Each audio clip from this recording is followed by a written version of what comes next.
Okay, good morning, everyone. I feel like I'm a bit too elevated here. Good morning, everyone. Thank you so much again for being here. Some really esteemed guests and lots of friends and familiar faces. It's great to see you here at the Middle East Institute for what I hope is a really important and really timely release of our report, which I'll come to talk about very shortly, but also just to introduce you to what we've been doing with the Syria Strategy Project for the last year.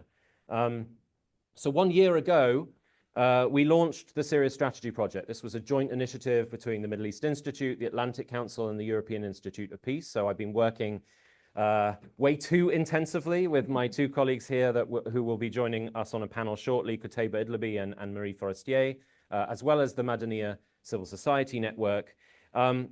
We have basically been running, I'll give you a brief introduction as background, what we've been doing over the last year. The Syria Strategy Project has had three core pillars of basically non-stop activity. The one, and arguably the biggest, has been we've been running 6 expert working groups, within which there are around 100 subject matter experts who have been involved. Roughly half of those are themselves Syrians, both outside and inside Syria. Those working groups have been working on issues around security, humanitarian aid and assistance, governance, the political process and political transition, justice and accountability, and economic recovery. Those working groups have been meeting for hours at a time over the last year in a way to develop and refine realistic policy approaches to dealing with the situation prevailing in Syria. The second pillar of activity is what we've called stakeholder engagement. That's involved working, again, intensively with de facto Syrian stakeholders all across the country, consulting with them about the work of the working groups to make sure that we were kind of creating a feedback loop, a sanity check to ensure that the ideas we were developing were seen as realistic and helpful by actors on the ground. And we've also been dealing with the international community as stakeholders, everything from the US government, all core European governments, as well as the EU, all the regional governments in the Middle East and the UN. Again, as a sort of sanity check to make sure that as we're building these ideas, all of which you can now see on the report that's open on the MEI website today, and I think a few printed copies at the front, have gone through that very long and sustained kind of iterative process. And then finally, the third pillar, we've been working with, as I say, the Madaniya Civil Society Network, which constitutes hundreds of Syrian civil society NGOs inside Syria, as well as within the diaspora, to again ensure that we were working as deeply with Syrian society as possible, and again also to sanity check and to create that feedback loop around the ideas that we've been developing. So I should say 1 year ago, the situation was very different than it is today. At the time, our goal in launching the project was to reawaken international policy attention on Syria. It had drifted in many other directions, and quite frankly, the directions it was moving in weren't altogether encouraging.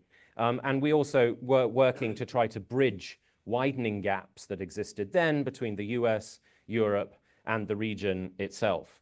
But how times have changed. The dramatic events in November and December, the fall of the Assad regime, were as strategically and internationally significant as my boss, Stu Jones, just made clear in his opening remarks. On December the 8th, about 2 or 3 hours after Bashar al-Assad boarded his plane to Moscow, Maria and I were in Doha at the Doha Forum, and purely kind of coincidentally, we ended up gathering, I think, the first proper international gathering of the international community in a post-Assad world to figure out how to pivot, how to respond, and what was coming next. I should say in retrospect, almost everything that we discussed in that meeting became out of date within 24 hours as the transition in Syria sort of took a life of its own. But certainly the project found ourselves in the right place at the right time and having those very interesting conversations. It also hit us at the time that perhaps Assad's fall had changed everything with regards to the 9 months of work that we'd undertaken then. But I think in reflection, almost everything that we had worked to develop now is now easier to implement than it was while Assad was that impenetrable wall that was blocking progress on so many different directions. So again, I hope that all of the findings we lay out in our report and those that we'll come to discuss in the panel in not too long will be even more realistic, even more implementable, and even more helpful to build Syria back up into a place that it deserves to be in. A few more comments. Last month, Maria and I were in Syria. We traveled and arranged workshops in Latakia, Aleppo, Salamiyah in the center of the country, Damascus and Sweda. We met with the interim government, prominent figures involved from civil society in the transition, senior diplomats from Europe, from the region, as well as the United Nations. I have to say that the biggest sort of takeaway, notwithstanding all of the challenges in Syria, was that Syrians were breathing an air of relief and optimism. It was hard to ignore that despite all of the challenges, optimism was the core feeling that most felt. But the concern about what the future held, and in particular whether and how Syria could recover and rebuild, was equally palpable once those conversations got going. After nearly 14 years of debilitating conflict, Syrians really are determined to put all the puzzle pieces back together again. The interim government, just in the last few days, has announced a whole raft of new steps, a constitutional declaration. The actual transitional government is expected to be announced, I think, within days, and many other steps. But as we have also seen on the coast of Syria last week, there are enormous, enormous challenges within society, between and within armed groups and different armed factions, and decades of conflict and brutality have created a reality that, frankly, is going to take a very long time for Syria and for Syrians to get past. Let me close just by saying a few extra remarks in terms of introduction. So, as I said, today does mark the release of the Syria Strategy Project's report. I'd encourage you all to either find the few printed out copies at the front of the building or otherwise head straight to the MEI website, where you'll find an online copy as well as a PDF that you can download for yourself. A few brief housekeeping notes. All of today's sessions, including the keynote that you're about to hear, are, of course, as we're here, on the record and public. In addition to all of you here in person, we're also live with a Zoom audience, as well as we're live streaming, including with simultaneous Arabic interpretation, with a significant Syrian audience today. So welcome to everybody who is tuning in online. First up today, we'll be hearing our keynote address, which I will introduce very, very shortly. I should note there will not be a Q&A session with the keynote, so please keep all of your questions to the panels that will follow. We'll certainly be glad to answer everything that we can. And finally, when it does come to those Q&A sessions, please make sure to introduce yourself before you ask your question, just so we know who we're dealing with and who to address. And on that final note, let me please introduce Tim Lenderking to the stage to provide some keynote remarks. By means of introduction, Tim is currently the Senior Bureau Official for the State Department's Bureau of Near Eastern Affairs. He was previously the US Special Envoy to Yemen, the Deputy Assistant Secretary of State for Arabian Peninsula Affairs, and he's held many other career foreign service posts in Saudi Arabia, Iraq, Kuwait, and Morocco, and I think some years back in Damascus in Syria. So Tim, welcome to MEI. Thank you again for agreeing to do this in very busy times. We very much look forward to hearing your remarks.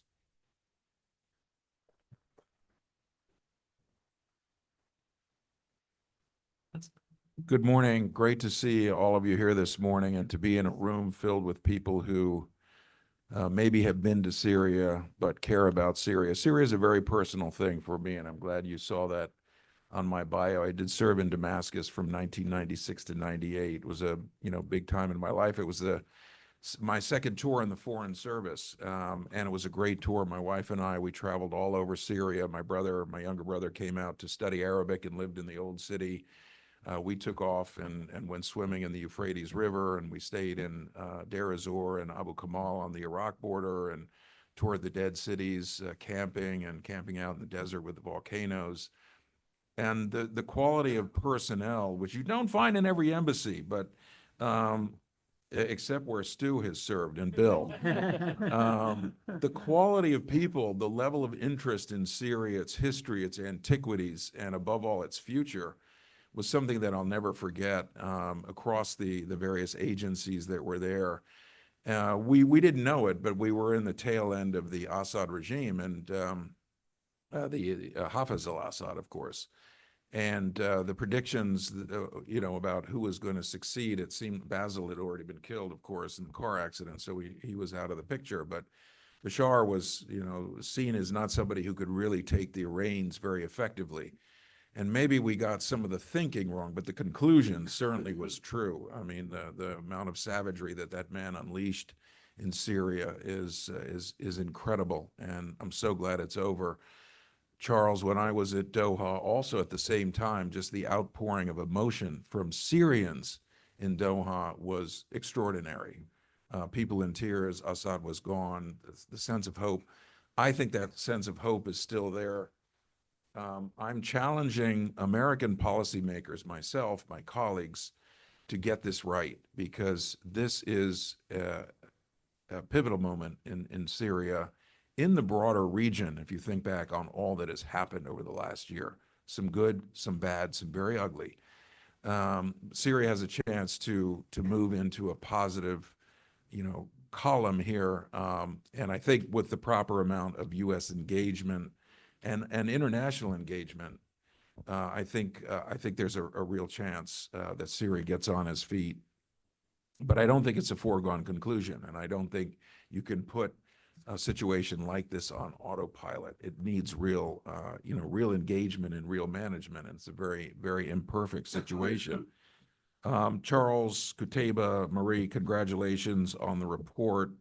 Very much looking forward to reading it. I mean, I haven't had a chance to see it yet, but from what I understand, this is a report based on consultations with subject matter experts and a range of stakeholders from inside Syria and across the world. It's clear from the past decade, and indeed the last 3 months, that Syria and Syrians will need everyone's support to succeed following over 5 decades of the brutal Assad regime. Reports like the one that you are releasing help us develop a more comprehensive picture of what is happening in Syria and what the country needs to stabilize and hopefully thrive in the future. And I say that because I really do think we want input. We're not like total experts. I'm talking about my time in Syria 20 years ago. Speaking of Hafez al-Assad, it was the last couple of years of his reign, and I'll never forget the only time that I was in a meeting with him. Of course, he was known for very long meetings. We had an excellent ambassador at the time, Chris Ross, fluent Arabic speaker. He would go in these long marathon meetings with Hafez al-Assad in Arabic, very hard for any of us, A, to get in the room, but B, to follow. There was a congressional delegation, Republicans, Democrats, and they went in, we had this long meeting with Assad, and then we came out, we went very quickly to a meeting with Syrian human rights activists. I don't really know what a human rights activist could actually do at that point in the late 90s in Syria, but the congressional members all went in there very pumped up after the meeting with Hafez al-Assad. And one of them remarked to the crowd, we were expecting Darth Vader. We were expecting, like a brutal killer, but this man's funny. He's got a great sense of humor. He's really smart. And I could see the jaws just dropping on the faces of the Syrians who were not really expecting and not really wanting to hear that. But I think the point is the country has come a long way, and there is this, there is this incredible opportunity. When you launched this project last March, the region looked different and Syria looked very different. Then President Bashar al-Assad was firmly in place. Syria was home to a multitude of Iranian-backed groups. The IRGC and Hezbollah were contributing to chaos in the region, shipping illicit weapons in Captagon, propping up a regime that was a menace to its people and to the region.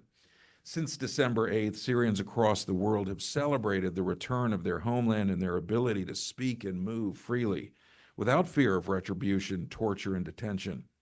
We saw families reunited after 14 years of war and civil society which remained resilient during the uprising. We saw civil society returned to Syria, ready to rebuild Syria into a stable country that restores the dignity of its citizens. Today, Assad is gone, and the Iranian presence has diminished.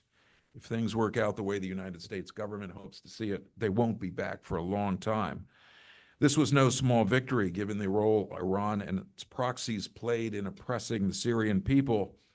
But now Syrians face new challenges. We, like them, have big questions about the interim authorities in Damascus now running the country, who are led by Ahmed al-Shara and dominated by an organization that the United States still classifies as a terrorist organization, Hayat Tahrir al-Sham, HTS. And we are watching and certainly cautiously engaging with this new leadership and Ahmed al-Shara and those around him to see whether they are genuine, to test their genuineness in their insistence that they have given up their past ideology and are really willing to live up to what they are saying they are going to want to do. For the sake of Syrians, we hope they are sincere in their promises. We will test them. What happened this past weekend, unfortunately, was a culmination of the kind of behavior we feared might happen in Syria under HTS control. As Secretary Rubio stated, we found the killing of hundreds of Alawites and Christians at the hands of radical terrorists and foreign fighters reprehensible. What are Chechen and Uyghur fighters doing in Syria? Why are they there? While we have seen HTS statements and rhetoric committing to investigations of these events, we are clear. We expect to see the perpetrators held to account through legitimate legal mechanisms. We note the investigation and the peacekeeping committees the interim authorities have launched and await their results. Accountability in Syria is not just a moral imperative, it is essential for stability and social cohesion. Sectarian militias and foreign fighters must not have any role in Syria's future, government or military. We urge the interim authorities to swiftly expel all such foreign fighters from official posts as a sign of their commitment to Syria and regional stability. We are monitoring the interim Syrian authorities' actions across a number of issues as we chart our own way forward through continuous and cautious engagement. We seek information about all Americans who disappeared in Assad's prisons, wherever they are. We know some former Assad officials fled to other countries, and we seek regional help to locate those who have critical information about the fate of American citizens. We remain very focused on Iran, which continues to try and exploit this period of transition. We warn Syria's interim authorities that Iranian-backed groups like Hamas and the Popular Front for the Liberation of Palestine should have no base in Syria. This directly threatens Israel's as well as regional security. Let's keep Iran out of Syria. The United States is determined to counter terrorism. Here I would highlight the crucial role our partners, Syrian Democratic Forces, and I'm recognizing the incredible work that Bill did on this file, have played in degrading ISIS. We welcome the recent announcement of an agreement between the Syrian interim authorities and the Syrian Democratic Forces to integrate the Northeast into a unified Syria. We recognize the implementation of this agreement is fraught with challenges, and we trust the two parties will come to a solution that, among other things, continues the defeat of ISIS in Syria. We must see removal of all chemical weapons in the country. We note the positive efforts that interim authorities have played so far, including meeting with the Organization for the Prohibition of Chemical Weapons, OPCW, in The Hague, and inviting an OPCW delegation to Syria. This is exactly the kind of tangible outcome where pronouncements are meeting action. The safe removal of such weapons is a time-sensitive issue because of the threat these weapons pose to Syria's neighbors. Finally, we look to the Syrian people to hold the HTS interim authorities accountable for their stated objective of establishing a representative government in Syria that respects the rights and upholds the security of Syria's Sunni, Alawite, Christian, Druze, and Kurdish community, among others. We also urge them to undertake a political process that meets the legitimate aspirations of all Syrians, protects all of them, and enables them to peacefully, independently, and democratically determine their own future. We note the national dialogue and interim constitutional declaration, and we expect a new cabinet to be formed in the near future.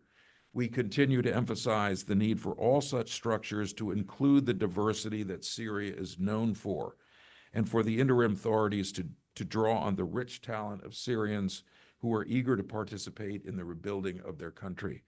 They have waited over 50 years to be part of this moment.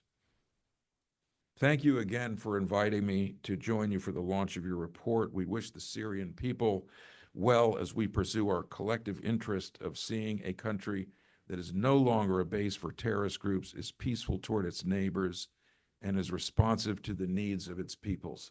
Thank you very much. Go ahead.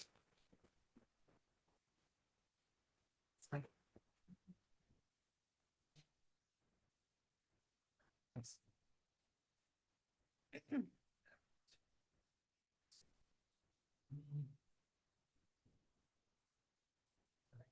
Should be. Okay, checking. Is it on? Yes. Check. No, One, it two, is not three, on. Yeah. 4. That should be. All good? Now Testing. on? 1, 2, Yes? 3, 4. Okay, Okay. great. Good morning to everybody. The first thing I want to do is congratulate the three of you on the launch of this report. How insightful to have started it last year, knowing that Syria remained such an important part of how we conceive of international security.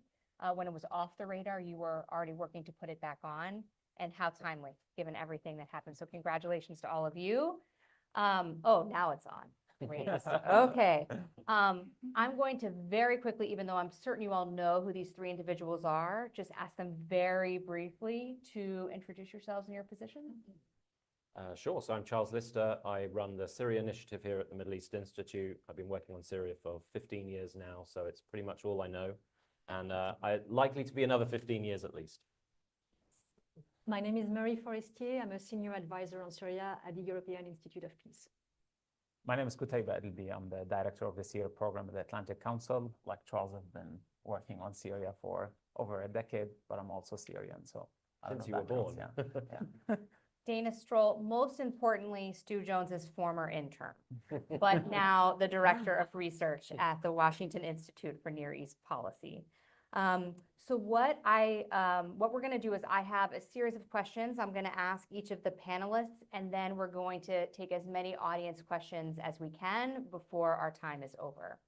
So first, I'd like to pose a series of questions to set the scene about the Syria Strategy project. You started it a year ago, and obviously the last year, and specifically the last 3 months, have seen unprecedented seismic changes in Syria. So Charles, let me start with you. The policy structure around Syria has been premised for more than a decade on the absence of a willing or capable partner in Damascus, that the Assad regime was never going to prioritize the needs of all Syrians. It was never going to work to prevent Syria from serving as the epicenter of jihadist and Iranian terrorism, nor take actions that would allow Syria to re-enter the international fold. With the new transitional government in Damascus, does the Syria Strategy Project recommend a full-scale change in approach, or are there some areas where the policies should actually remain unchanged? That's a great question. I think, let me answer it in a slightly roundabout way by starting to say that I think you're absolutely right to point out that for the last nearly 14 years of Syria's horrible, horrific crisis, there was one single reason why we couldn't make significant progress in restabilizing, bringing peace to Syria, rebuilding the country, and that was Bashar al-Assad. Everyone who has had any role to play in diplomacy around Syria for the last more than a decade knows that that is the case, the principal reason. So with Assad out of the way, we have a genuinely historic opportunity to, as I think I said in my opening comments, put all the puzzle pieces back together again. We also can look at it, so that's the sort of Syria-centric lens. We can also look at it outside of that And I think maybe we heard some hints of that from the keynote just now, which is to say that for the region and for the international community, Syria for even longer than the last 14 years has been this kind of open wound in the heart of the Middle East that was constantly exporting instability, destabilizing its neighbors, challenging regional status quo. And we have a more than 50-year historic opportunity to change that equation. And that is being seen already in the region through exactly that lens. That is why you've seen all these regional governments, including many who would otherwise be quite skeptical of the nature of the current interim authorities, jumping whole hog 100 miles an hour into this transition in an attempt not just to prop it up, but also to direct it in encouraging directions. We've seen the Europeans, I think, be very forward-leaning in taking exactly the same approach. And of course, they want Syrians to find peace again. They want Syria to rebuild, but they are, to be honest, also doing it because they would like some Syrian refugees to eventually return. They don't want to see terrorism return to Syria. So there are sort of self-interested reasons. To be blunt, I think we're maybe starting to see two differing approaches in the US. The outgoing administration moved very quickly to engage with the interim government, I think for exactly the same reasons that the regional countries and the Europeans did, which was that this is a challenging situation. This is certainly not necessarily the actors we'd like to be running the transitional government, but if we don't try to engage, we're never going to be able to influence what they do and how they act and what comes next. That was the very fast, almost surprise. I mean, it took 11 days for the Biden administration to have a senior team in Damascus meeting with Ahmed al-Shara. The new administration, obviously, as a new administration, is undertaking a policy review. And so you would expect some sort of slowness and hesitance to move too quickly in that regard. But certainly from what we're hearing on the outside, there is a lot more skepticism with this administration than there was with the prior one around the potential benefits of engagement. And I think it remains to be seen. I think, as Tim Lenderking said, very clearly, we need to continue monitoring their steps, continue monitoring their good faith, their good behavior. And the last thing I would say in that respect is, having spent time in Syria, having heard from so many Syrians, is temper our expectations. I mean, Syrians are tempering their expectations. They don't expect everything to look like a rosy picture in 2 weeks' time just because Assad has gone. The challenges are enormous. The humanitarian crisis in Syria today is worse than it's ever been. And the international community's support to alleviate that is lower than it's ever been. The economy is in pieces and many sanctions still remain, particularly from the US. So Syrians are tempering their expectations, but I worry sometimes that part of the international community and also to an extent some here in the US expect things to suddenly look so much better so quickly. And the horrific violence we saw in Latakia and Tartus last week is an exemplification of what I heard from many Syrians as a tragic inevitability. Not just because 14 years of conflict have created these deep, unstable dynamics, but many Syrians look back to the 1980s and still have grudges that they feel need to be met. It's going to take a long time for those things to heal and for us not to see some semblance of continued instability. So we need to temper our expectations, both from our own lens, but also on the benefit of Syrians. Great. So emphasis on engagement, test the premise of engagement, temper expectations, and be patient, because the underlying drivers of conflict will not be solved in a couple months. So this perfectly tees up Qutaiba for the next question. And it's about resources. So Charles said the support from the international community is relatively low. And so far, we've talked about engagement at a political level. Let's talk about what everyone's willing to put on the table. Since the uprising against Assad's brutality more than a decade ago, most in the international community have sought to draw a distinction, and I'm not going to say red line because it's always been fuzzy, a distinction between humanitarian aid to the Syrian people, regardless of whether they were under Assad regime control, and other kinds of assistance. So no economic support, no reconstruction assistance. Are you now recommending changes to how the international donor community should approach or engage Syria? Oh, 100%. I mean, we're at an interesting time where the whole international development system is going through an overhaul. because of decisions, the United States has took in terms of, funding, but also we see other countries and other international donors going in the same direction. I think the shift in Damascus since December 8th also requires a lot of changes. So let's just start on the local level. I think, so we have two tracks usually, the UN humanitarian funding track, and then we have our NGOs that have been supported by international funders. I think on the UN level, there is definitely a need for a complete restructuring of the UN response in Syria, for one, to rebuild actually lost trust with the Syrian people and with the interim authorities.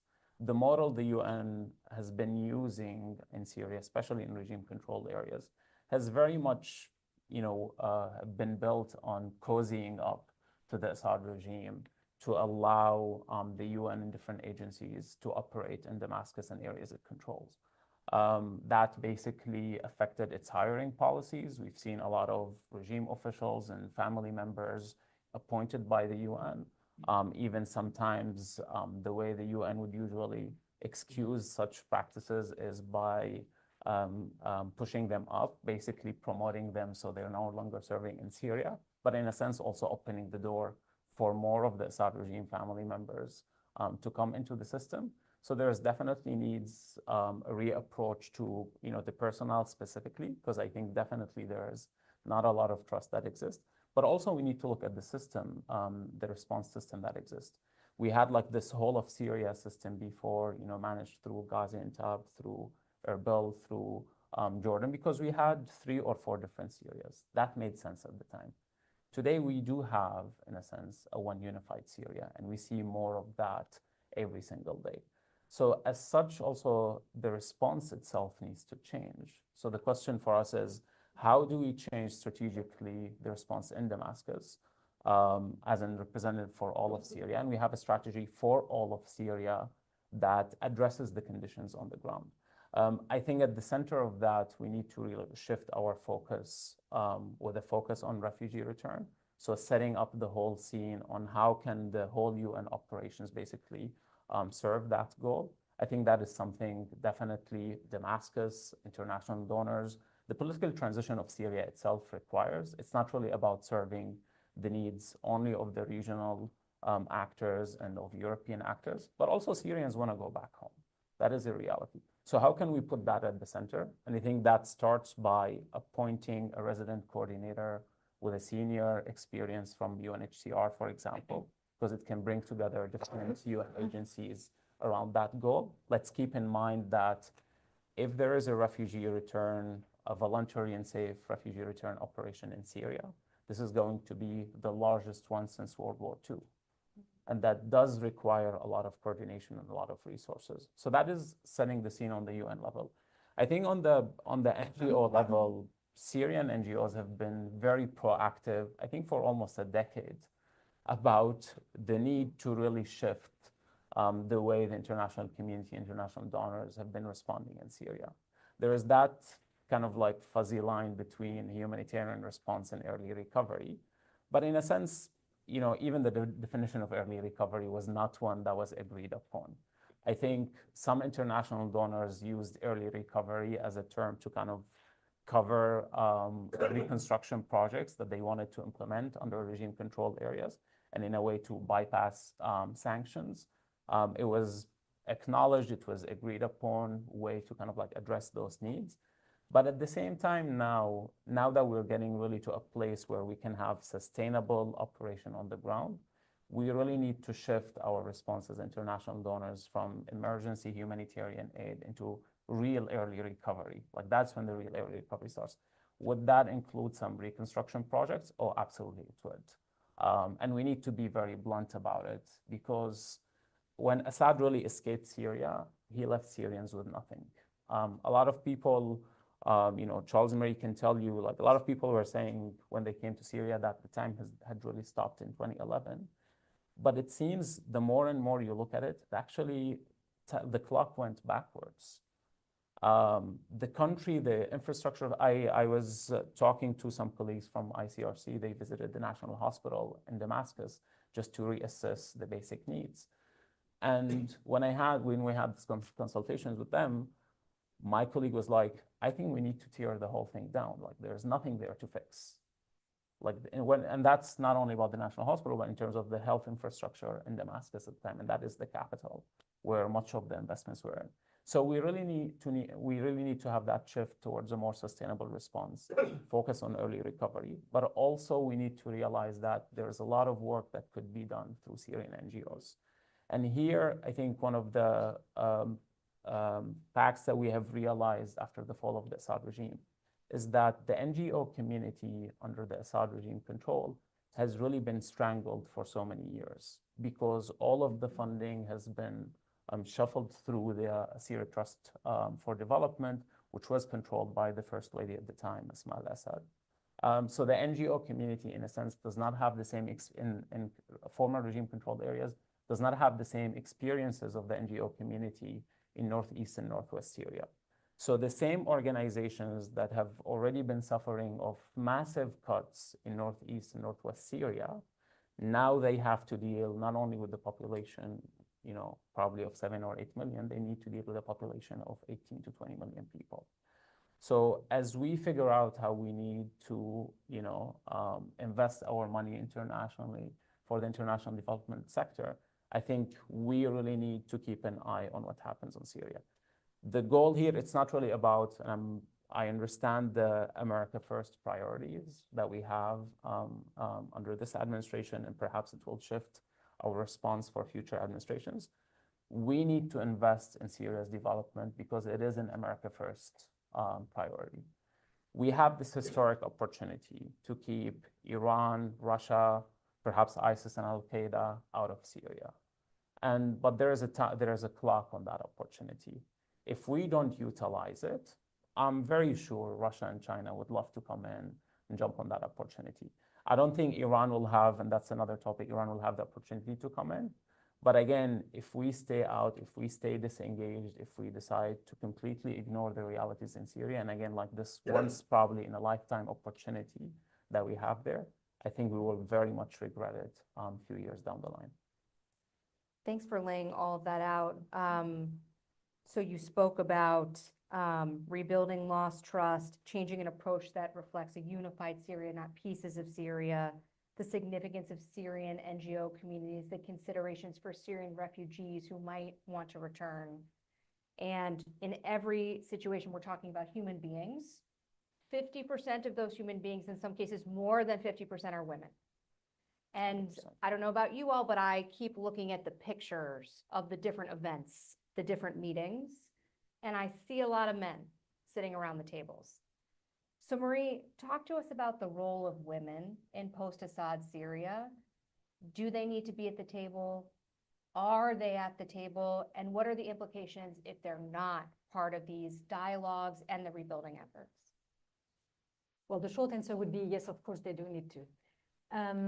So I can tell you when we were in Syria with Charles, we didn't see a lot of women in the meetings we had with decision makers and advisors. So that's a reflect of the reality. And that's a paradox because Syrian women have been at the forefront of the response during the war. They have been extremely active during the revolution. So there is really a contrast here. And that's why among the opportunities that Syria has today, this is a key opportunity, is for women to really play the full role they can play. And that's why we met with a lot of women when we were there. We had specific meetings with women only to ask them about their priorities. And what kept coming up again and again and again was the issue of the economy. And they told us very clearly, they said, well, everyone is talking about women participating in the political life, in the transition, but how do you want women to participate when they have to focus on feeding their family, on securing livelihood? They said, you want women to participate in the politics, you need to lift sanctions. Because that's when women can focus on political activities. So that's the first key message. Then when digging into political participation, women activists we spoke to, most of them said that they are in favor of quota for women's participation. Many mentioned the figure of 30%. I mean, that's up for discussion, but that was one of their recommendations. So they said, of course, they wanted positions in the future government. They wanted a full minister for women's affairs. Now there is an office under the president for Women Affairs, but not a full ministry. So that was also one of the points that were highlighted. Women are also watching closely what will happen with the constitution, because without a clear statement of equality of rights and equality of women's rights, this will be difficult for the future legal framework of Syria to guarantee women's equality. And I will just mention two priorities for women here in terms of the legal framework is first, the right to pass citizenship to their children. I think that would be on the top of priorities of Syrian women for reforms. And the second one that many mention is the issue of inheritance. I won't go into the details, but women don't have equal rights in terms of inheritance in Syria. And that's leading to many inequalities and issues with property rights and etc. So many women mentioned that in the perspective of the drafting of the new constitution, that's when these things can be changed and a new power balance can be set up. Another important issue for women in the coming weeks, months, as part of the transitional justice process that will need to be developed, is also making sure that women's rights and specific violations are addressed here, because if all Syrians suffered and were victims of violations during the war, some specific violations affected women. There have been tens of thousands of disappeared individuals. A vast majority of them are men. So women who remain with a missing husband or a missing male relative face specific challenges. Also, sexual violence has been widespread during the conflict. So women survivors need specific reparations and specific care in this. So the transitional justice process should not be gender blind and should address these issues. So how the international community can support women in this process? So as Syrian women said very clearly, first lifting sanctions will help them, and also supporting inclusion and advocating for inclusion in all the steps of the transition. So the steps that will determine the establishing new institutions, and also the nomination, the appointment that will come soon of the interim government. Thank you. I'm going to keep you in the hot seat because you talked about the Constitution. So yesterday, the transitional government announced that the Constitutional Drafting Committee will declare that Islamic jurisprudence would remain the basis of law, that the president must be Muslim, and that there will be no prime minister. And we've seen, and we heard this from Tim about, testing the commitment of this transitional government to certain levels of inclusivity and representative governance. And we've seen all of these multilateral statements, the Aqaba statement last December, the Riyadh statement in January, the Paris statement in March, all call for inclusive representative governance. I think different people have different views about what inclusion means. And so can you walk us through what your thoughts are on yesterday's announcement and what it tells us about the post-Assad political process? And do you think that this is setting the groundwork for an inclusive process in government? Well, inclusion is a key question. The horrific events of last weekend was a stark reminder of how important inclusion is. And beyond that, past experience show that for a post-war, post-crisis process to be successful and lead to a stable situation, the process and the new institutions need to be inclusive. So it's necessary for the stability, it's necessary also for the legitimacy of the process. I think there is no question about this. The question is, how do you do that?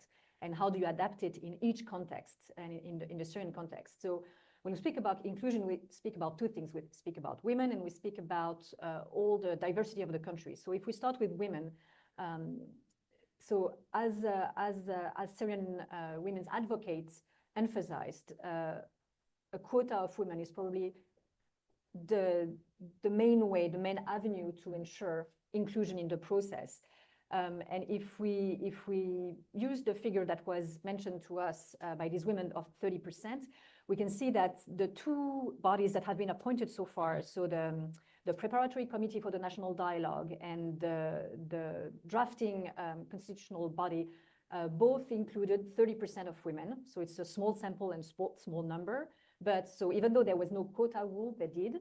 For the national dialogue, I was told that invitations were sent to 30% of women. And well, because of the short notice, because of different reasons, in the end, they made up 25% of the process. So it's imperfect, but we can also notice that there is a will to make this happen. And so let's hope this will progress in the right direction. I think a real test will be the nomination of the new government and how many women will be appointed as ministers in this new government. That will be a clear test. Then in terms of all the different communities and groups inside Syria, when in all the consultations we had inside Syria and with all our experts, all Syrians reject the idea of quotas for ethnic and religious groups. They are very much against it. They mentioned very often the example of Iraq. They said it led to chaos in Iraq and they are afraid of this.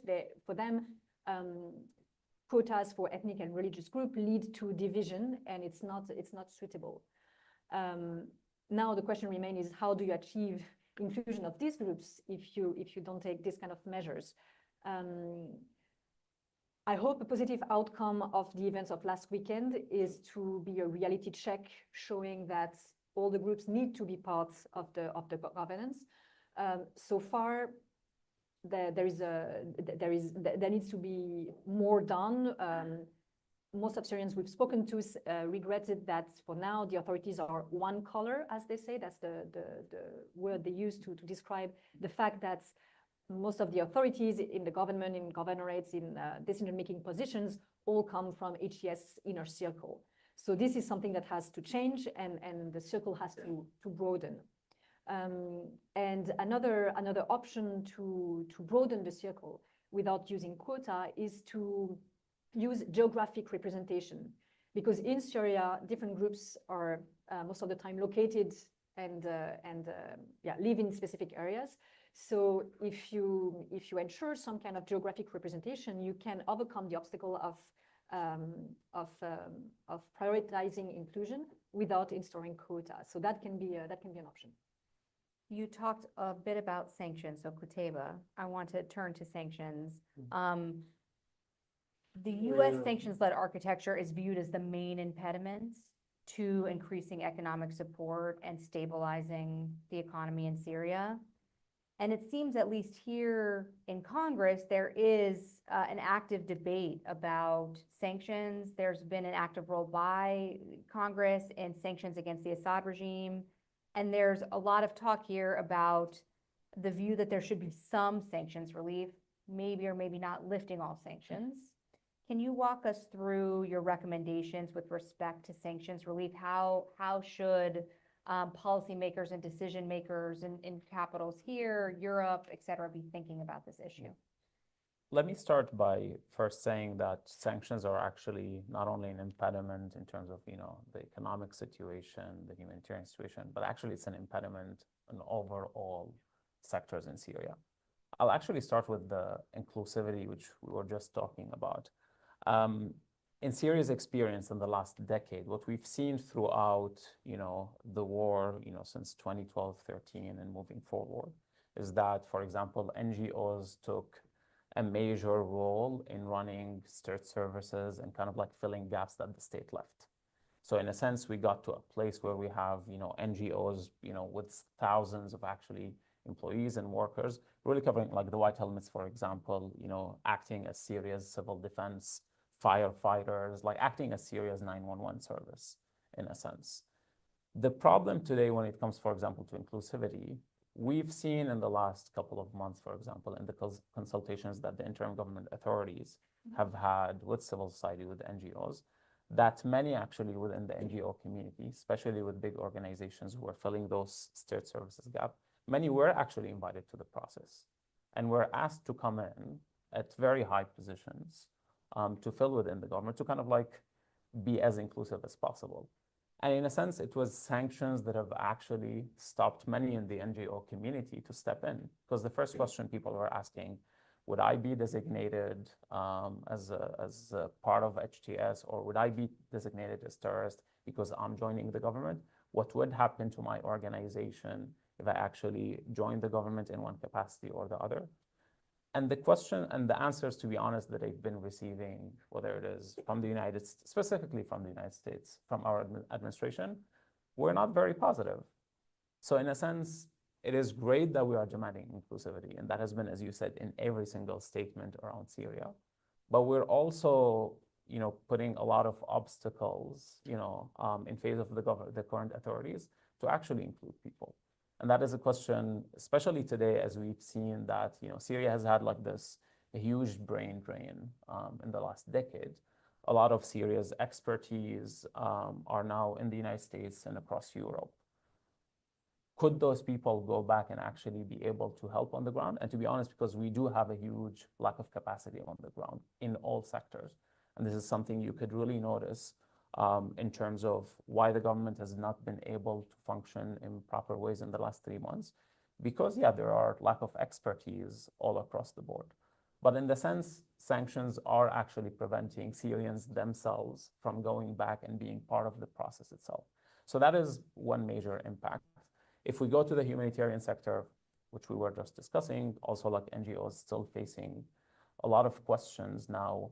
Are they able to work with the new government? Is even registering in Syria, allowed under sanction regimes? Existing, of course, licenses and exemptions do have a lot of openings for NGO to work in Syria. But the lack of clarification in the sense, and right now the lack of a policy framework that really signals whether it is okay to engage in Syria in government-controlled areas or not, is actually also creating a huge gap. Because previously, before the collapse of the Assad regime, there was a lot of, I would say, restrictions on NGOs, informal restrictions on NGOs to work in Idlib under HTS control. Only few organizations were able to work there. So when we talk about the NGO community now trying to fill that huge gap that the Assad regime has left, they feel very much restricted because the questions they were facing in Idlib for the last 8 years still do exist in terms of like now working in all of Syria, not only in Idlib, which applies even to areas that they were more comfortable working in, like, for example, northern Aleppo.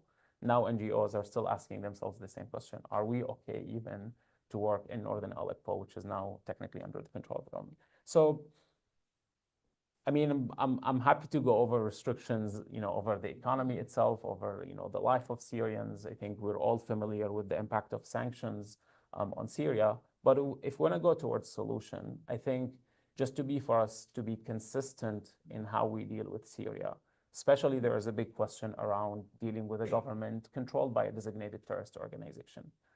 This is not our first experience dealing with governing body that is controlled by a designated terrorist organization. We've been working in Syria with the SDF, with the YPG since 2014.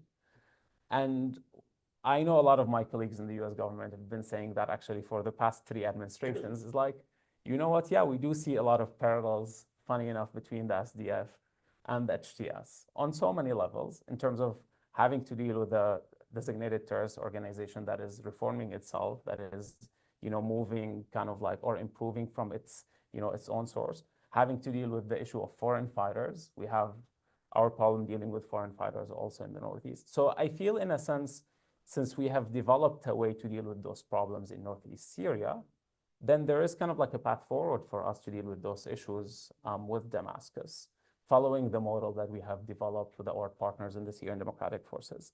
Where do we need to go with sanction relief now? There's definitely an immediate need for non-restricted in terms of time licenses. So we have General License 24, but whether it is, which allows basically for government-to-government transactions around a lot of sectors. But whether you are in the business community or you are a policymaker, no one would be convinced to work in the 6 months time frame. Because any government-to-government project, you need to think in like 3 to 5 years timeline at least. So number one, we need to remove those restrictions we have specifically in General License 24 to allow, even if we don't want to allow our partners in the region and our partners across Europe to take that responsibility and actually deal with the government in Damascus if we don't like to. because they're willing to fill that part, take the responsibility that we're not willing to step up for. So that is very important. We have, again, another framework, which is General License 22 that we had for Northern Syria, which allows private investment across different areas, different sectors, except for the oil sector. I think it would be very important to see how we can expand General License 22, because it's a quite wide window that allows at least Syrians to start with, to come into different areas of the country and to actually invest, take their own risk, including Syrian Americans, Syrian British, and Syrian Germans. I think we can trust at least, our citizens, dual citizens, to take that task, and we can then test and see how effective it is. So expanding on the licenses would be very important. And adding a snapback mechanism could be kind of like our safety in how we can see Damascus, following up with its promises or not. I would say so far, when it comes to our national security interest, Damascus has been actually delivering. Assistant Secretary mentioned, for example, chemical weapons. Damascus has been very proactive in delivering on chemical weapons, including securing sites, starting with the delivery of or destruction of chemical weapons that they have caught. And I think overall, the international community is very happy with the progress they're seeing. There are still other demands regarding regional security, regarding foreign fighters. But as Charles mentioned, giving some time is very important. It's been only 3 months.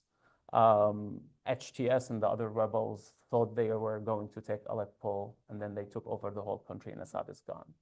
And I think even people within HTS circles, within this wider coalition beyond HTS, I think a lot of them are still in shock. That how did we get here, from an operation that started just to, with the aim to take control of Syria's second biggest city. So I think some time, and again, trust and verify would be very important. Let's give not only, the current authorities, but let's give actually Syrians a chance to try to build, to try to actually use the access points that exist in Syria to make sure the process is inclusive, to make sure that they are part of building their future. And if we have that snapback mechanism, then we're ready to come in. Reimposing sanctions is much, much, much easier than removing them. Thank you so much for that. Every one of you has mentioned the sectarian and reprisal violence that we saw last weekend on the Syrian coast. And it does open up the Shara government to serious questions about their ability to assert security control, engage in meaningful transitional justice. So Charles, I'd like to ask you to reflect on what happened and what that tells us about what's happening from last weekend. But then also, there's been just some really dramatic developments since last weekend. We saw General Mazloum, the leader of the Syrian Democratic Forces, sign an agreement with transitional President Shara to integrate the SDF into the Damascus security structure. And yesterday, there was another announcement indicating an initial agreement to integrate the Druze majority southern province of Suwaida. So talk to us about what these developments mean for the security of Syria. What do they tell us about where Syria is going post-Assad, and lay it out for us? Yeah, brilliant. Thank you so much. So that's a huge question, and I'm going to come on to all of it. I just want to tack 1 minute onto the end of the sanctions thing, just to emphasize one point, which is, and we heard it in Damascus, loud and clear, which is that there is a whole swathe of immensely wealthy Syrian businessmen who have entire portfolios of construction plans and all kinds of investment projects. We saw some of them, we heard about them. They are ready to spend their own money as well as their institutional money on these projects. But there are also the biggest governments in the Middle East have planned huge strategic game-changing plans on the table for gas delivery, for oil delivery, for electricity supplies, for paying civil sector salaries, which would make a huge impact in terms of bringing some breathing space to Syria.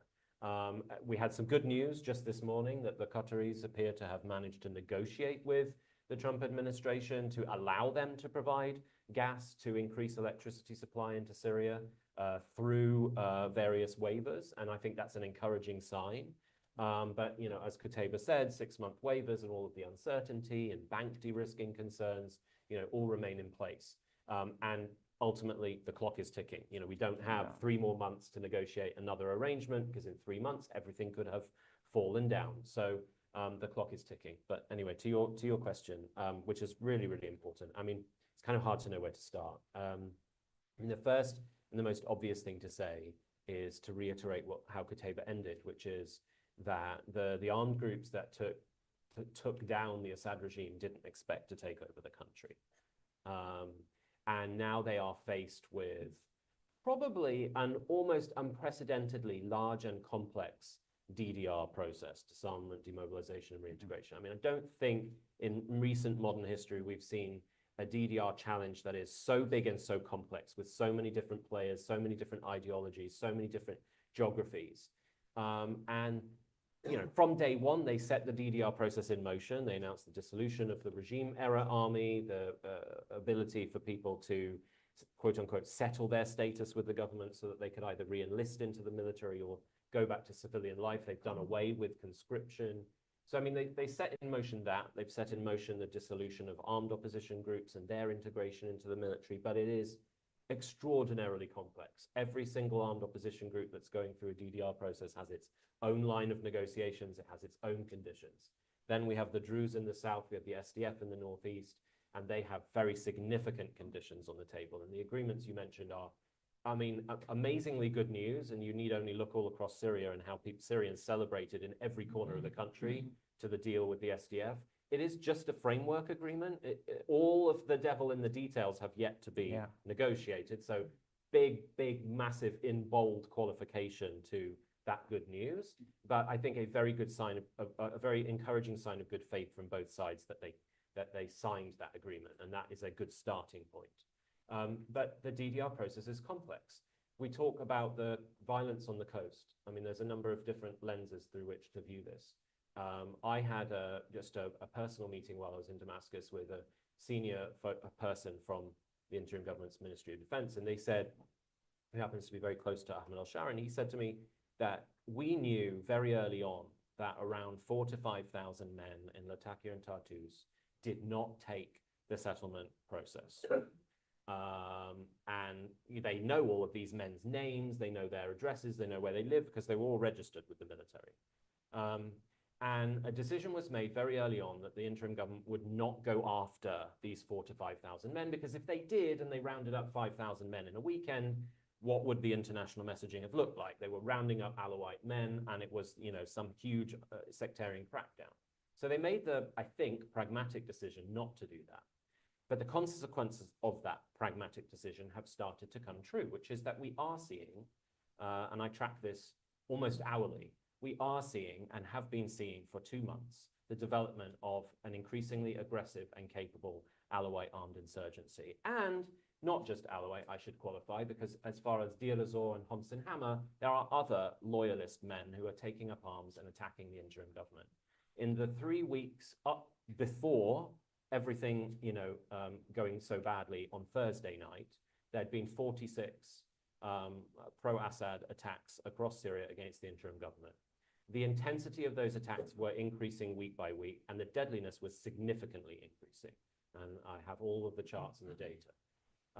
On the night of Thursday, there were around 33 simultaneous attacks by loyalist gunmen in Latakia and Tartus. Most of those are targeted interim government checkpoints, local headquarters. Some of them attacked other like public sector civil buildings and institutions.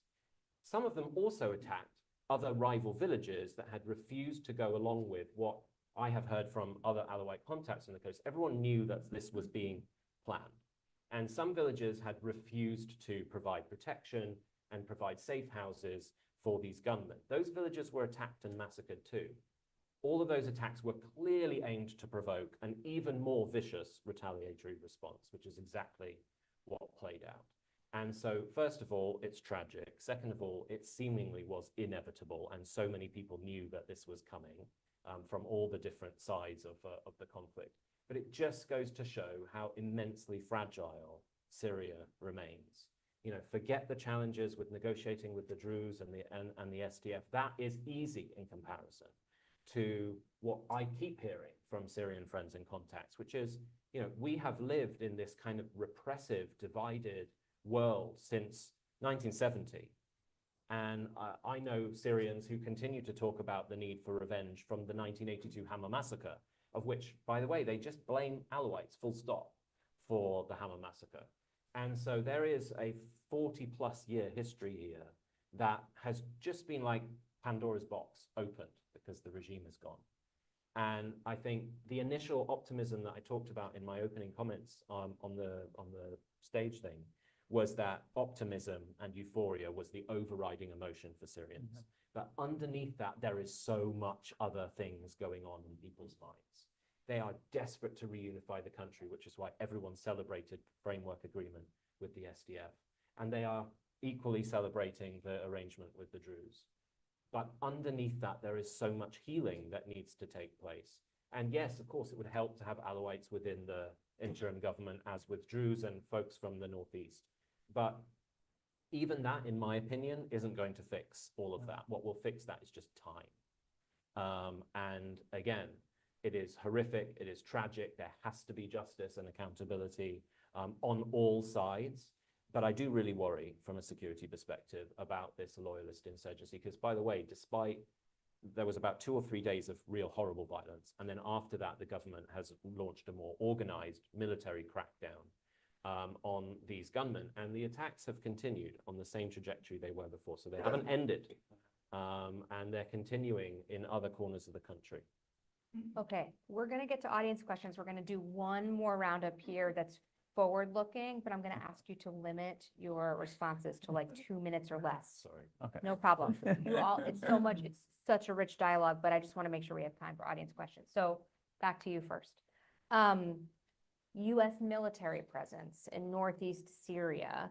There's, of course, a lot of speculation here in Washington, in Europe, and across the region that the Trump administration is not going to keep U.S. forces on the ground for the defeat ISIS mission, the Daesh mission, and that the SDF Damascus agreement sets the groundwork for the U.S. military to work its way out of this job.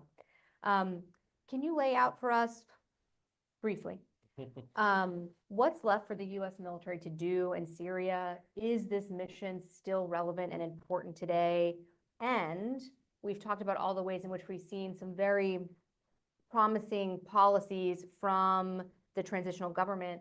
Should the United States consider working with the new government in Damascus on counterterrorism? My goodness, how am I going to do that in 2 minutes? Good luck. Okay, so long story short, the US military played a vital role in negotiating and pushing for the SDF Damascus deal. Right, from day one, the head of Operation Inherent Resolve was in an airbase outside Damascus, facilitating in-person talks between the SDF and Damascus. I was in Tampa at CENTCOM headquarters 10 days ago. I heard flat out from them, our #1 priority above and beyond countering ISIS now is making sure that whatever government is in Damascus, it is stable and it's representative of all of society. And crucially, it exerts a monopoly over the use of force. So in other words, the US military is now pivoted from being only focused on the relationship with the SDF to now wanting to make sure that all of these various armed outfits across the country are under a central government monopoly that is representative of all the different areas of Syria. Great pivot from the US military. Whilst we've dealt with, I think, diplomatic changes in approach from Biden to Trump, nothing's changed in terms of the US military's approach, which is prioritizing face-to-face engagement with both sides. Major General Leahy, as the commanding officer of OIR, I'm told, has built a very good relationship, including with Ahmed al-Shara. There is good trust on that side, and that is vitally important as we now work from a framework agreement to something that is actually more detailed. What do we need to be doing? I mean, ISIS hasn't gone away. In 2024, ISIS was dramatically resurgent in Syria. It more than tripled its operational tempo in 2024 compared to 2023. Its attacks last year were more than twice as deadly as they were the year prior. Interestingly, when Assad fell, ISIS disappeared. On the day Assad left, the US launched 75 airstrikes in the central desert, took out just about ISIS's entire training camp infrastructure, which I should say was untouched by the regime for years. And that appears to have had a dramatic effect in terms of ISIS's ability to operate. Over the last 2 weeks, and again, this is another thing I track, ISIS seems to have come back. They are not where they were in 2024, but they have gone from about an attack a week to 5 to 10 a week. So there is an uptick, and that needs to be a priority. The US military will be withdrawing from Syria at some point. There's no decision to do so now. It shouldn't withdraw until there is a solid deal between the SDF and Damascus and it's been implemented. Yeah. Could we stay behind or retain air access? Yes, I think we probably should. I asked the question very directly. I don't know if Marie remembers. I asked, would you work with the US long-term, in terms of countering ISIS? And the answer was yes. And there has already been a lot of work between the US military and the interim government in Damascus. 8 ISIS plots have been foiled in Damascus thanks to military and intelligence exchange between the US and the HTS-led government already. And that's being seen within the intelligence community as a significant demonstration of an effective intelligence exchange and security relationship. So there is something that could be sustained. It wasn't 2 minutes, but I tried. You did, but that's great. Okay, I challenge you. Okay. 2 minutes. You talked a lot, Kuteba, about the stakes if there's not sanctions relief for what happens with the Syrian economy and all of the interest that is out there for re-engaging and rebuilding the economy and then the society in Syria. Clearly, this is a top issue for the transitional government in Damascus, as it should be. If they can't turn around Syria's economic slide, and for those of you, when you read the paper, it talks a lot about what the economic model should be for the future Syrian economy. If they can't do it, if they can't have a market open economy, what are the stakes?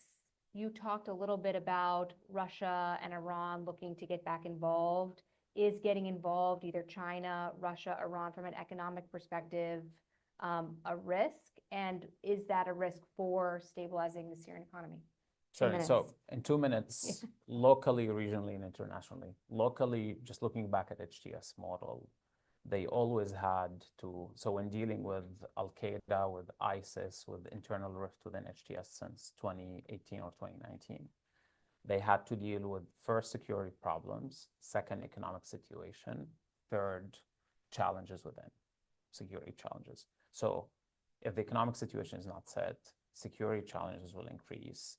All of our goals, whether it is foreign fighters, counter ISIS and Al-Qaeda, DDR efforts, bringing everyone together, all of those are not going to happen because there is no incentive to do so.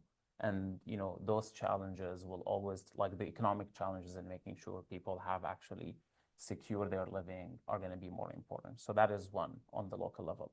On the regional level, we're setting the stage for a little bit of a dangerous scene, specifically as we see this emerging, I would say, disagreements between Turkey and Israel over influence in the region. I think there is an overall regional view that is really looking at the post-Gaza regional order and the post-Lebanon regional order. There's definitely a sense of competition over who will take over Syria, like this vacuum in Syria. But interestingly enough, the interim authorities, admirably, they're trying to maintain that space neutral, which, good luck. I don't know how you can maintain that. They've so far refused, to set up kind of like the scene for bilateral, I would say, security cooperation with regional actors. They still actually trying to maintain neutrality with all and maintain relationships with all. However, if sanctions are not removed, if the economic situation continues to be miserable, I think eventually Ahmed Sharia will have to turn to one regional actor or the other to secure, again, living for people. And that's where I don't know where would that set the scene, especially I think in terms of the Israeli-Turkish, I still call it disagreement, not confrontation, in Syria. I think to add to regionally, we are trying to figure out how to move forward in Lebanon. We have a lot of trust, in the new president and the ability of the new government to move forward. However, the security scene on the ground is still very much dominated by Hezbollah. And we're seeing on the other side of the border, almost on weekly basis, there are like 2 to 3 attempts of smuggling small shipments of weapons from Syria, from the coastal area into Lebanon. If the government is not able to control that scene, Iran will figure out a way to come back one way or the other, whether it is smuggling through the coast for existing weapons that are already across the country, or even try to gain access back from Iraq, especially if there is a US withdrawal from Syria, and kind of like that barrier that has been kind of like holding back Iranians from like completely infiltrating the country is collapsed, basically, which is a barrier of US service personnel literally kind of like manning almost the whole border. So that is the second one. The third one, I think, more internationally, the interim government so far has been trying to balance relations with everyone. I don't think they definitely don't want Iran back, but they also seem to be more leaning towards a Western camp rather than an Eastern camp.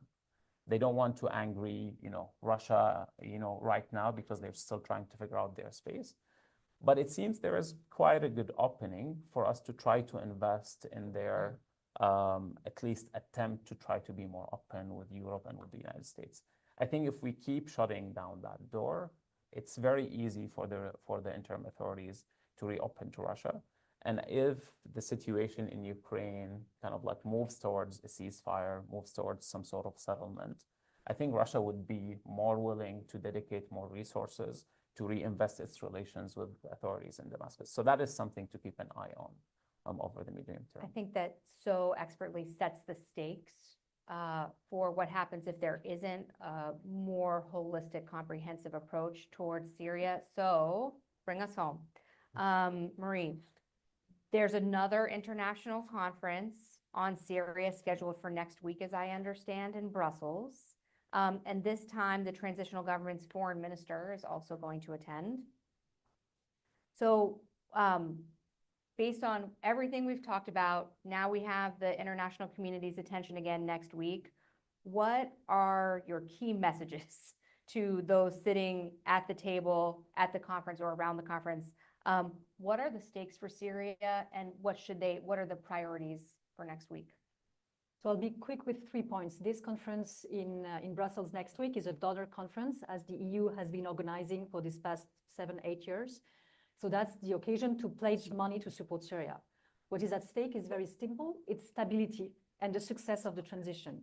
So the 3 things to do, it's one, and we talked about it, but we can't emphasize it enough, it's relieving, easing, lifting sanctions, because if there is not an improvement in the short term in the economic situation for Syrians, this will create turmoil. So the argument that keeping sanctions keep a leverage on the conditions on the ground and on the transition is wrong, because there will be nothing to have leverage on in the coming months if sanctions are not lifted quickly. The EU has taken some positive steps, but it's honestly too modest and too slow. They should go further, and they should focus on financial transaction. That's the first point. The second point is reconstruction, because it goes with the easing of sanctions. In order to improve the situations for Syrians on the ground, there needs to be a reconstruction of infrastructure, economy, all the sectors. And you can have leverage on Syrians and on the transition by providing support for the reconstruction and providing money. That's another way and a more constructive way to have leverage. And the last point for all the international actors around the table on Monday in Brussels is to agree and build a common approach on Syria. At the international level, bringing on board regional actors, because if foreign actors have a competing agenda on Syria, this will also derail the transition. So it's really important to have a common approach and a common strategy and goals on what to accomplish for the foreign community. Thank you. Okay, we're going to do audience questions now. Heed Charles's advice to identify yourself first, and we're going to take questions in rounds of 3. So I'm going to take 3 questions at a time and then leave it to all of you to decide which question you want to answer, but don't answer every question. Okay, let's start. Hi, and there's a microphone. Oh, okay, sorry. Hi, I'm Leslie Thompson. I'm originally from State Department Policy Planning, but at Senate Foreign Relations Committee for the year. Good to see you guys. I'll try to keep it quick. I'm worried that given the events of the weekend and given some of the tweets we saw coming from people and institutions around the city that we are not going to be forward leaning on sanctions and that we're going to end up in a vicious cycle where instability leads to more caution here, leads to more instability, especially if we don't do more to lift sanctions. And to your point, about like the Damascus is going through this huge DDR project. That has made all the more difficult if you can't pay salaries, et cetera. So as we look forward, my question to all of you is there space if the United States doesn't lean forward, if we don't seize the opportunity, to what extent can we rely on the Gulf, our European partners who have done more to lift sanctions in the past few weeks than we have, to fill in the blanks that if we're not more aggressive in our approach? Okay, question number one on Gulf and EU role filling in if there's a vacuum of American leadership. Hello, my name is Bassam Shaker. I'm one of the representatives for Syrian Democratic Council. Even I'm Alawite. My question is, we are all happy that Assad is gone, Iran is out, and all Alawite, they are welcoming the new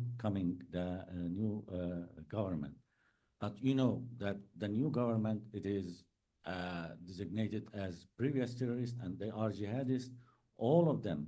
And plus, I want to let you know that it is not violence in the cause. It is ethnic cleansing. It's more than 7,000 Alawite killed because of their identity. And my question is, do you think that with this regime, we replace the dictatorship by jihadist regime? Do you think we will achieve the democracy? Thank you. Okay, thank you. We'll take one more question, and if I could encourage you all to make it a question and not a statement. Let's do in the back. Hi, thank you. Rachel Brandenburg from the Israel Policy Forum. I'm curious for your perspectives on how much you see sort of geopolitical tensions playing out in Syria versus just, Charles, you talked a lot about kind of grievances of the different segments of society over so many years. So you've talked about past sort of Russia, Iran, Turkey, but what are you seeing now and moving forward? Okay, thanks. So Gulf EU role in an American leadership vacuum. Is the new transitional government really just a jihadist government committed to sectarian policies and authoritarianism, or could it truly lead Syria toward a democratic path? And then Charles talked about a lens through which to view what we're seeing in Syria, which is through the underlying drivers of conflict that will take any post-conflict society a long time to recover. But what about the geopolitical tension lens? You want to start with that one? Sure. Okay, yeah, great. I'd love to take them all, Easy but one. I won't. So the geopolitics is, as with everything with Syria, the geopolitics is complicated. Although I would say to an extent it's got more simple now that Assad's out the way. By and large, and this is taking into account that I would loosely describe the US approach right now as basically distance. And more or less non-engagement, although, as I said, the US military is doing stuff. But by and large, the entire international community has taken an approach to the new Syria of prioritizing contact, albeit with some caution and with some conditions, but prioritizing contact because stability is the most important priority. Syria has to be allowed to stabilize. Again, for the interests of Syria, coming to your first question right at the beginning, but also because states and governments are self-interested and they want stability in the heart of the Middle East. Everyone but, probably I would describe everyone but like 1.5 players. The half is Iran. I think we're starting to see maybe some glimmers of Iranian potential interference, and I would include that with the dramatic events we saw on the coast. Significant indications that Iran had provided at least some intelligence support to some of those initial attacks. I was told about brand new, huge table-sized satellite maps of the coast and interim government positions on the table in the command headquarters that was raided on that first night in Latakia. But the one is Israel. I mean, that's the sort of elephant in the room, is that Israel pretty much has been the only player in the international community that hasn't prioritized stabilizing Syria. The language coming from the defense ministry as well as Netanyahu's office is that we see this new government as a terrorist government. For example, there was a white paper being shopped around Washington around 10 days ago that was basically advocating for a soft change of the regime in Damascus. There was an airstrike this morning in Damascus. Attempts by Israel to kind of operationalize or exploit the Druze community have more or less failed. It's actually ironically encouraged the Druze to bridge some of the gaps they had with Damascus, and we saw some of that through the memorandum of understanding that was signed yesterday. And there's a slightly, again, to be blunt, there's a slightly disturbing element to some of the attempts to operationalize the Druze, which is there have been small indications where Israel has, for example, there was a sort of tense standoff in the Damascus's southern suburb of Jaramana, which is Druze majority. What was it, like 7-10 days ago? Yes. The standoff began because a group of militiamen in Jaramana killed an interim government soldier who was trying to go into Jaramana to visit his relatives. That then triggered an inevitable standoff between interim government forces and this militia. The militia is a leftover of a pro-Assad militia gang. They call themselves, they are being called by locals as the Shabiha. They're all amped up on steroids. They were playing a key role in the Captagon trade until just a few months ago. These militiamen did what they did. But as soon as that standoff started, the Israeli Ministry of Defense said that they were about to activate a plan to launch a military intervention in Syria to protect the Druze in Jaramana. So the optics there, not great from a Syrian perspective. In Sweden in the south, the core Druze militias have all been in dialogue with Damascus for months. We met with all of them, representatives of all of them when we were in Sweden. And they have their sort of, negotiating positions, and they want an element of say over local security and who appoints the police and where the police come from and all of that, which again has been largely resolved in this memorandum of understanding. But there is one new militia that emerged in December, right after Assad fell. They call themselves the Sweden Military Council. Interestingly, their flag is basically a kind of mirror image copy of all of the flags we see in the Northeast with the SDF. Half of the leadership of the Sweden Military Council are Assad regime generals, several from the 4th Division. And the Israelis have repeatedly indicated, as has the Sweden Military Council, that there is some kind of tacit relationship between the two. So again, the optics in terms of linkages between former Assad regime folks within the Druze community and Israel don't look great from a Syrian perspective, which is why when these incidents have happened, not only have most of the Druze come up and said we want nothing to do with international interference, i.e. Israel, but we want to be seen as a unified Syria. We recognize Damascus as the capital, and we're one component of the country. So again, long story with some examples, but to send the message that when everybody else is trying to prioritize the stability, but we have land grabs on the Golan Heights, daily ground incursions into Syrian territory, almost daily airstrikes now in Syria, it is a really big problem. And we're dealing with, yes, a challenging jihadist Islamist movement whose leader until recently was known as Abu Muhammad al-Jawlani. He traces his origins to the Golan Heights. The fact that he has managed for now to keep a lid over the fury that is building within his movement about Israel's actions is somewhat a miracle, but the extent to which he will be able to continue to do that should be an open question.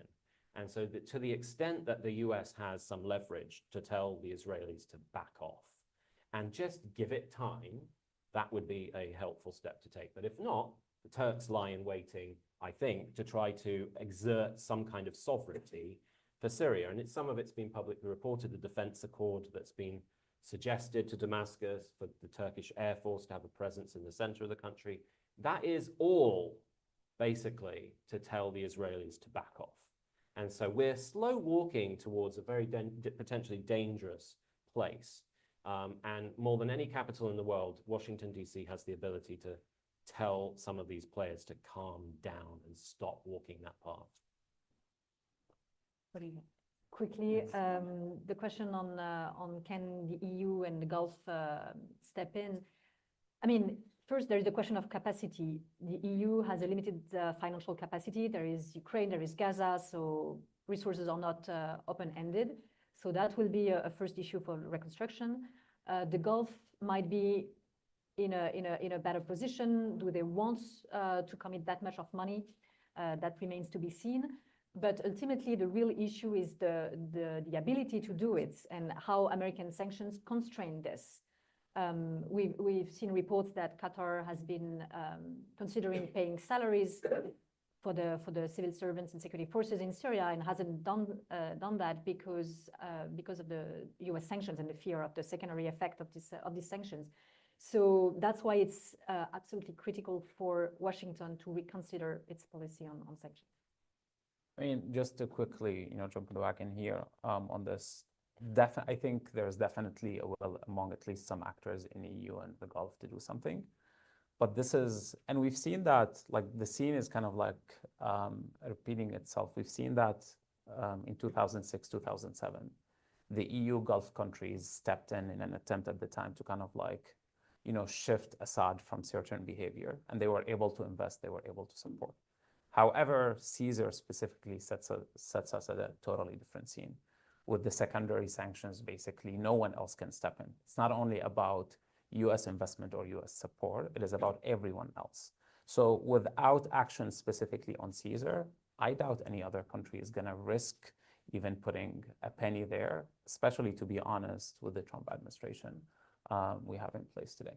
On the third question, very quickly, of course, my condolences to Bassam or like his family. I'm sure everyone from the coast have lost, know someone or like a friend or a family member who've lost someone in the unfortunate events of last weekend. To set the scene there, and this is related to the question whether this is a sectarian jihadist government that has any potential for democracy or not. First, on what happened on the ground, what happened there is not an ethnic cleansing. It was a sectarian tension, the result of like long buildup. I would say not only in the last 14 years, but definitely, as Charles mentioned, in the last 50 years. On Thursday night, and this is, I think, important to see. So in Latakia and Tartus, as part of the arrangement between the interim authorities and leaders in the Alawite community, the interim authorities only put a police and security force of 500 people in Latakia and Tartus. Keep in mind, Latakia and Tartus is the size of Lebanon.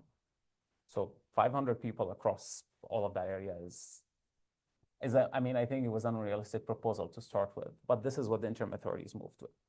The core of that group were just basically fighters from the neighboring Idlib province. And the way we have seen that is on the night of Thursday, there were at least, I mean, the White Helmets are still collecting bodies of security and police personnel from across the provinces. But on the night of Thursday, there were around 190 bodies delivered to families across Idlib. Jisr al-Shughur itself received 30 bodies on the night of Thursday. Idlib city received 60 bodies of the night of Thursday. So from the community perspective, the way they saw it, they saw a massacre happening.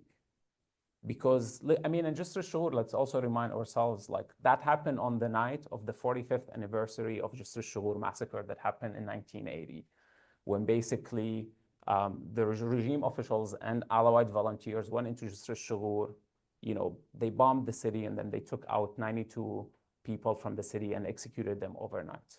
So literally on the night of the anniversary of that massacre, that city received 30 bodies of basically police and security force who were either shot directly, or many of them, as we see the images today, were handcuffed actually and executed.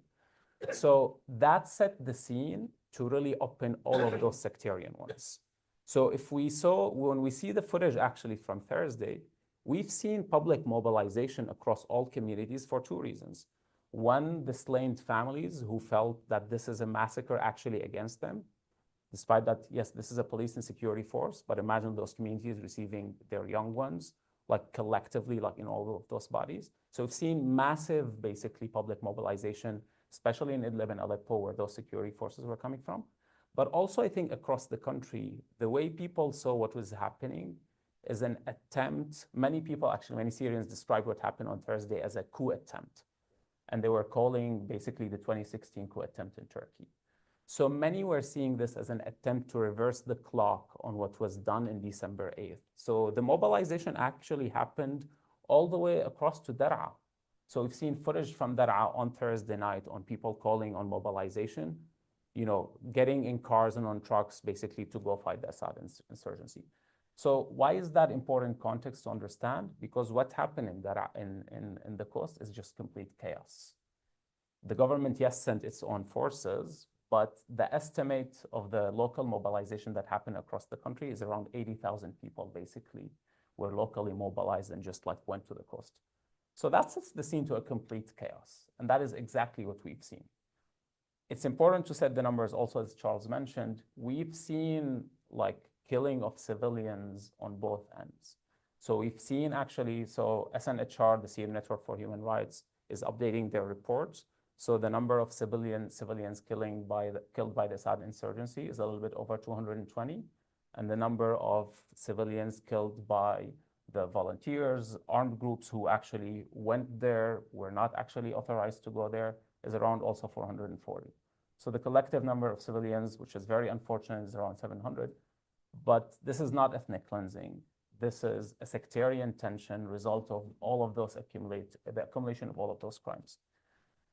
Going back to the government, I think the interim authorities have shown that they really actually give a lot of priority specifically to the protection of minority communities. That was very clear in the messaging leading to the fall of Assad on December 8th. That was very much actually reflected in their attempt to, the first actually step that the HTS coalition and the rebels did after the liberation of Aleppo is working to return the residents and fighters of Nubil and Zahra to Shiite villages who are very much allied with the regime. They worked with them to actually go back and return to their own home villages. They're actually now working with the communities of Kafraya and Fo'a also to Shiite villages in Idlib to return to their own communities. So there's clearly an attempt to try to move forward. We've seen also the general public, Muhammad Ala, he was in Damascus. He knows everyone was criticizing the government for its general amnesty policy.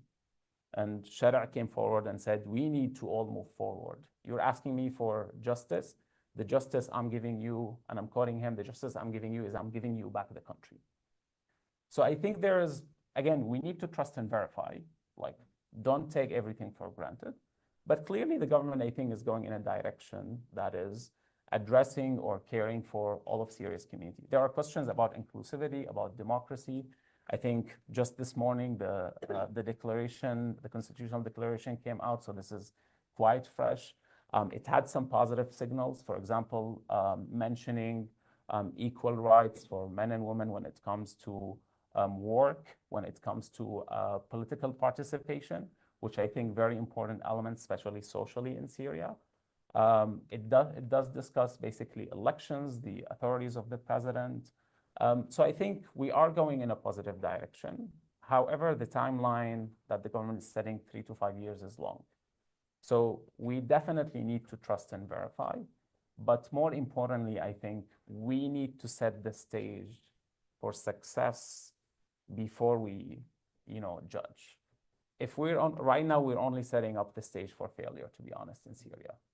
And what the results would be expecting? I would expect, absolutely, if we can continue to set the scene like this, I'm not going to have good expectations of what the outcome would be.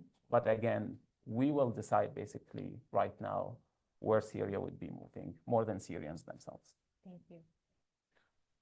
Lightning round. Okay, we're going to do a lightning round of questions. We're going to take 3 again and lightning round of answers. I see a hand in the back there.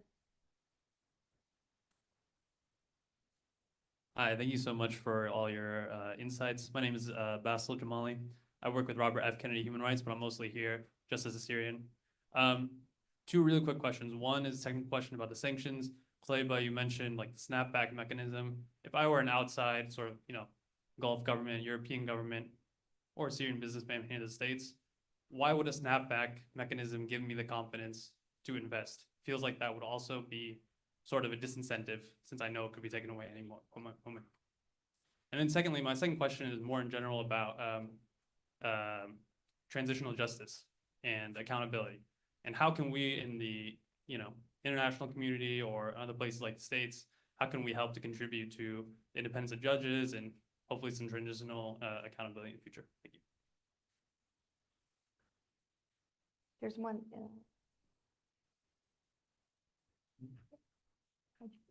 Hi, my name is Mohammed Saleh. I'm with the Foreign Policy Research Institute. In the event of a grim scenario in Syria, in the case of a breakdown of the current relative stability in the country, to what extent do you see chances of an alignment between Israeli and Iranian interests in the country, in particular in backing the SDF or, Assad loyalists or, the folks in Suwaida and Dar'a, and also more broadly, both in the case of Syria, the Palestinian territories, and Lebanon, what are the chances, in your opinion, in terms of a compartmentalized alignment and rivalry between Iran and Turkey vis-a-vis Israel? Thank you. One final question over here.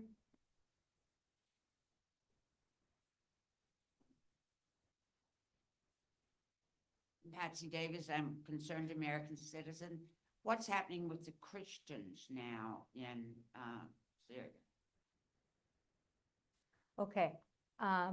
Will snapback sanctions deter those who might consider getting involved with their transitional justice, the potential for Israel-Iran alignment when it comes to interests in Syria, and then what is the situation with Christians in Syria? There's obviously been a lot of information and disinformation about the targeting of Christians.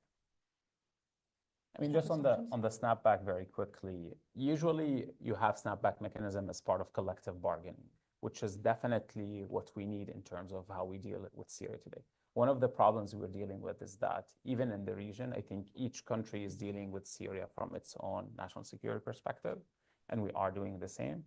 So we need to come to the table together with our partners in the EU, with our partners in the region, and use collective bargaining to align our interests and goals, to align actually also our response and how we're supporting. And the snapback then mechanism could be part of that collective bargaining.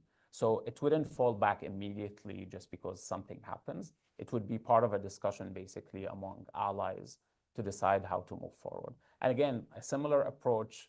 I mean, it's sad sometimes to say that we have, I guess, worse sanction response in Syria today than what we have in Iran or Afghanistan.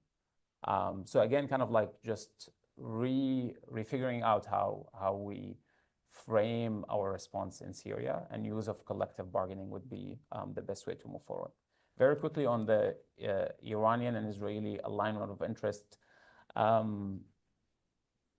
mean, it's unfortunate if that is the case, and it feels, especially after the last weekend, that there is an alignment of interest in terms of keeping Syria, destabilized. I think that was very clear in the messaging from Prime Minister Netanyahu when he came to Washington, D.C. last month. And I don't think this is something even the Israeli public actually agrees on. I don't think it's actually in the interest of Israel.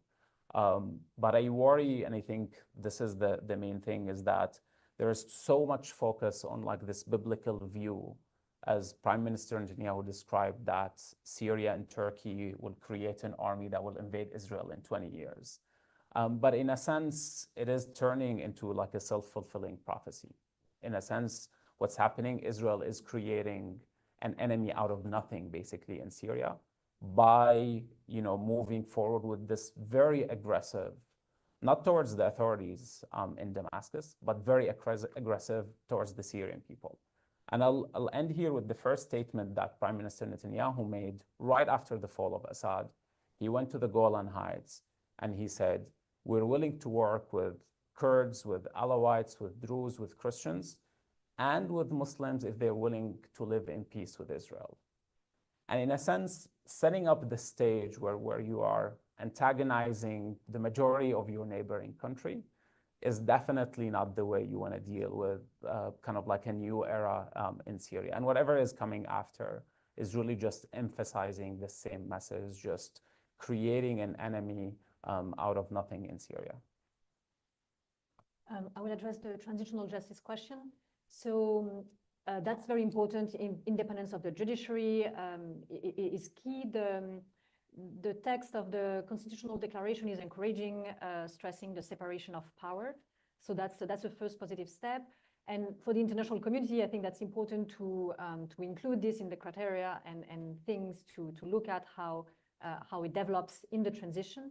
And also, I would like to emphasize that transitional justice is not only about litigation and judicial process or purely judicial process.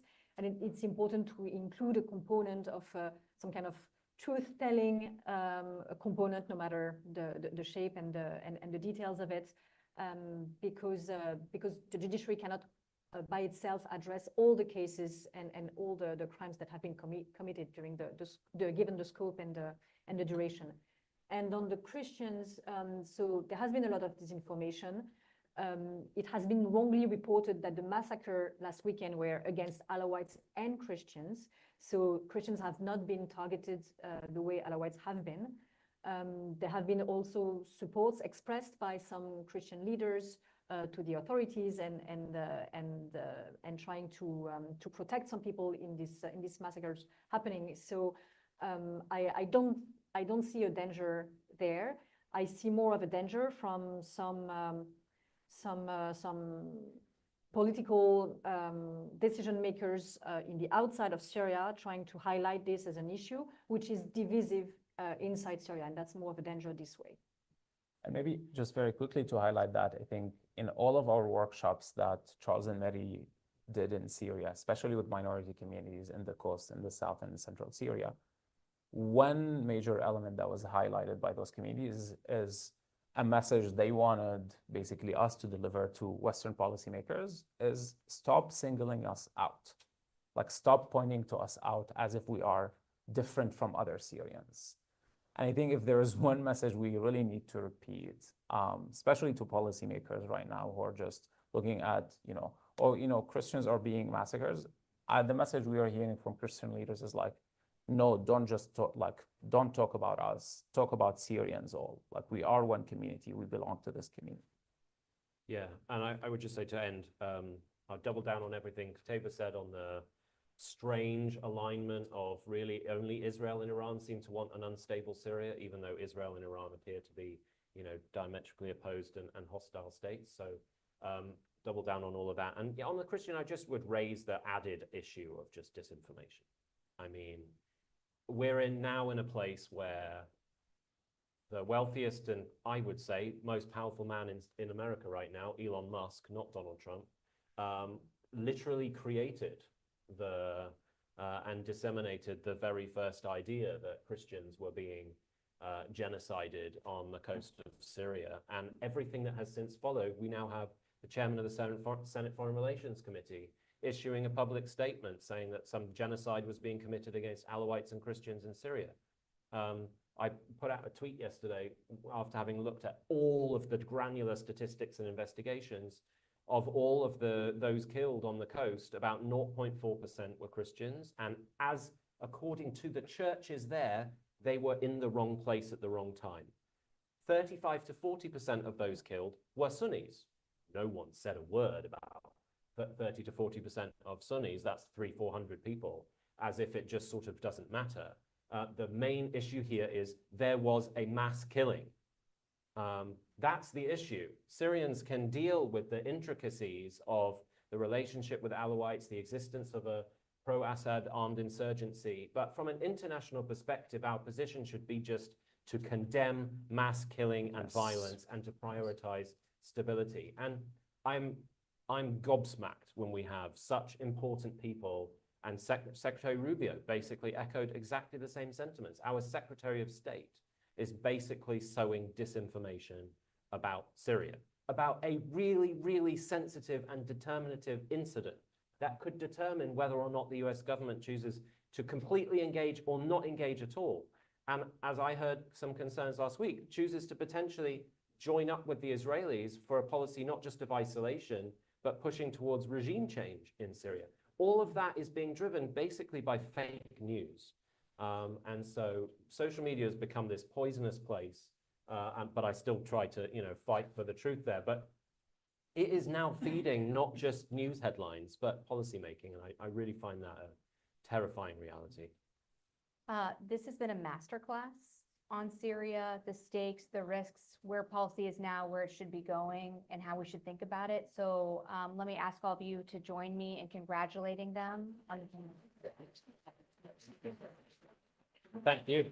Great. Thank you, Dana. Sure. Quick coffee break. We may roll over a few minutes, but there'll be a second panel in not too long.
Okay. Hello, and thank you for joining us for this critical discussion on Syria's future. I'm Elizabeth Hagedorn, the State Department correspondent at Al Monitor, and I'm honored to be moderating this panel. From rebuilding shattered infrastructure to addressing sectarian tensions, navigating Western sanctions, and fostering inclusive governance, the road ahead for Syria's new leadership is daunting. But it is also an opportunity for the country to emerge stronger and more unified after nearly 14 years of civil war. Today, we are privileged to have an exceptional group of experts to unpack the challenges facing Syria and explore how the international community can best support its transition. I'll start first at the end. We have Thomas Warwick. He is a non-resident senior fellow at the Atlantic Council. He was formerly Deputy Assistant Secretary for Counterterrorism Policy at DHS, as well as a former senior advisor at the State Department. Next, we have Natasha Hall, a senior fellow at the Center for Strategic and International Studies Middle East Program. She brings to the panel more than 15 years of experience working on complex humanitarian emergencies and conflict-affected areas. Next, here we have Mohammed Ala Ghanem, currently serving as Principal Strategist and Senior Policy Advisor at Citizens for a Secure and Safe America, an organization that believes a free and democratic Syria enhances American security. And I believe joining us remotely, hopefully soon, is Hind Kabawat, an adjunct professor and the director of Interfaith Peacebuilding at George Mason University's Center for World Religions, Diplomacy, and Conflict Resolution. She's also a non-resident senior fellow at the Atlantic Council and was a member of Syria's National Dialogue Preparatory Committee. To our audience, be thinking of questions for our panelists. We'll have some time for them at the end. Natasha, I think I will start with you. In a matter of months, HTS has gone from running a province to essentially an entire country. What are your impressions of the way Ahmed al-Shara and the transitional authorities are governing so far? Yeah, I mean, I think just to take a step back, what has happened in the past few months is breathtaking. The fact that it happened almost bloodlessly is really, truly incredible. And so I think, you know, it's to their credit that that happened and that we've been hearing rhetoric that protects minorities, that is looking towards a new constitution, elections, et cetera. I know there's been a lot of debate about Ahmed al-Shara not mentioning democracy and things like that, but let's be real about where we were, you know, in November, right? So a lot has changed. That said, Syria's in dire straits. I mean, the economy is completely shattered.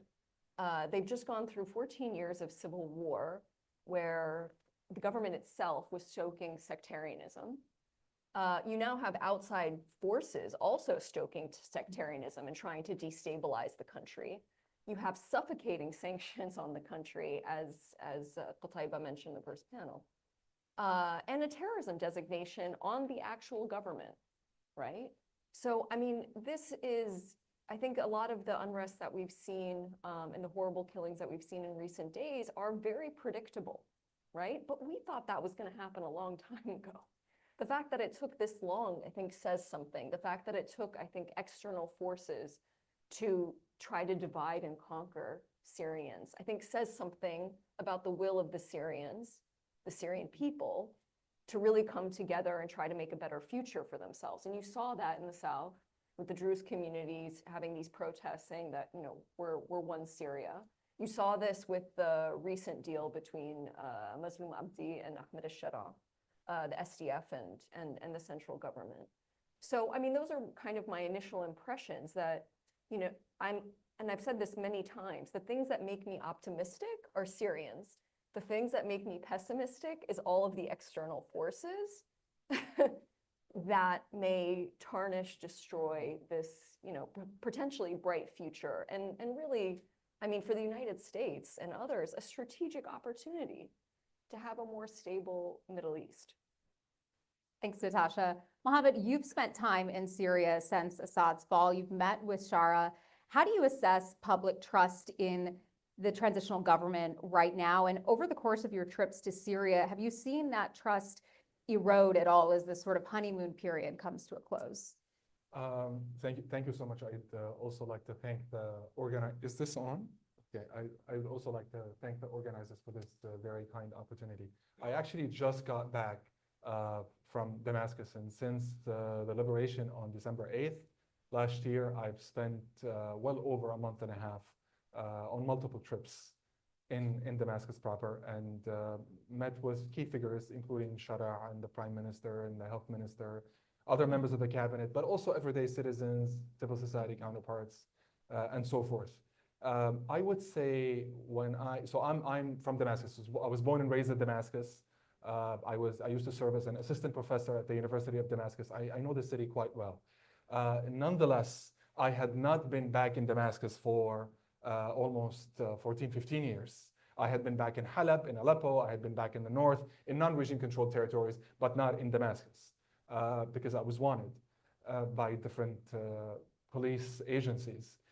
It was quite shocking to see the state that Damascus was in when I first entered, and which was immediately after the liberation. It was like traveling back in time. It was like a time capsule.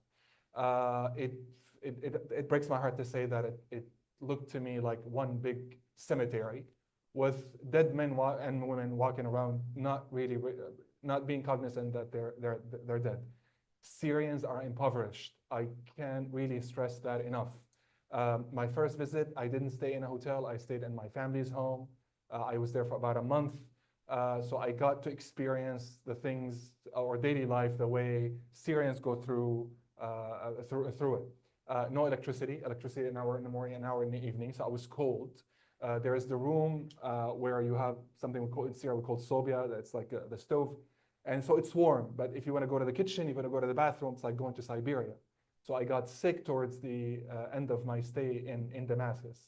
People, to your question, cab drivers I spoke with, microbus drivers I spoke with, didn't really care who was in power at the time, but they cared a lot about putting food on the table, having diesel, basically heating fuel.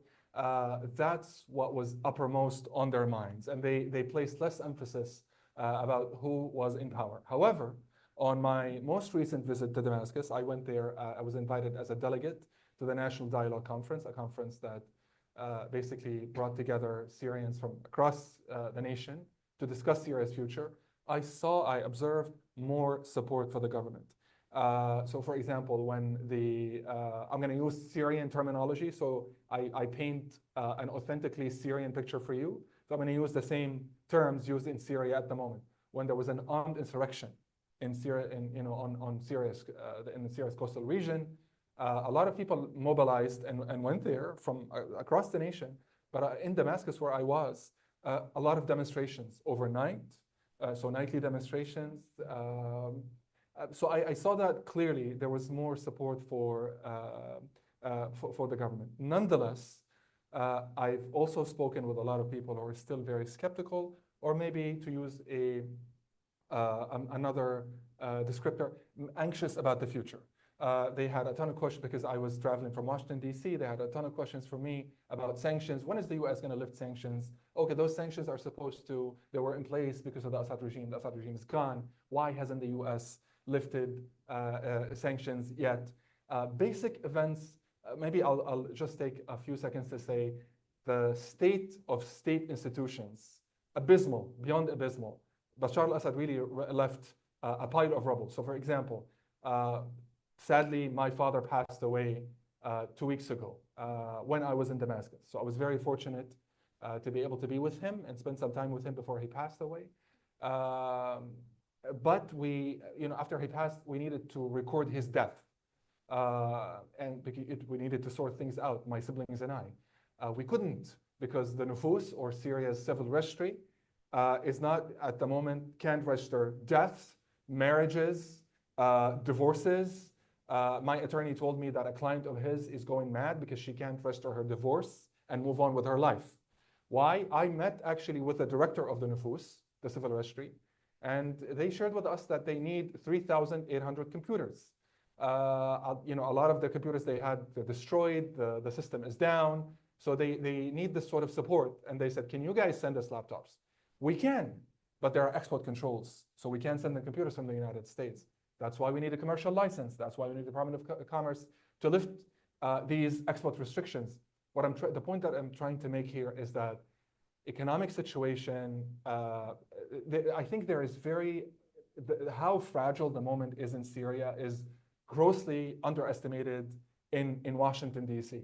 As my colleague Natasha mentioned, the fact that this has largely happened bloodlessly is a miracle, but I'm afraid that a lot of people around town here took this for granted. Before I left for Damascus, I briefed some government agencies, and I actually tried to communicate this sense of urgency to them and to say that the moment is fragile. And sadly, the events of the past week on Syria's coast, sadly and tragically, proved us right.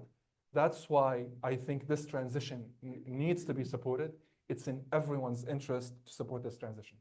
Thank you. And we'll dive into the events on Syria's coast in just a minute here. But first, Tom, there's of course deep skepticism from many here in Washington over Shara's promises of inclusivity, given his past association with Al-Qaeda and the Islamic State before that. This week, Secretary of State Rubio called for credible, non-sectarian governments. How best can the United States support Syria's path toward inclusive governance? Thank you very much, Elizabeth, and I'm deeply sorry about your father. On behalf of everyone, please, our warmest wishes and hopes for the family and you. We're at a very surprising and difficult moment for every reason that Natasha said as well. But there are several things that Damascus really needs to appreciate, the leadership around Shara. And as Natasha said, they have said almost entirely the right things. The question is whether there will be the kind of actions that will follow up on those good statements. But Damascus, I'm using that word collectively for not just Shara, but the leadership around him.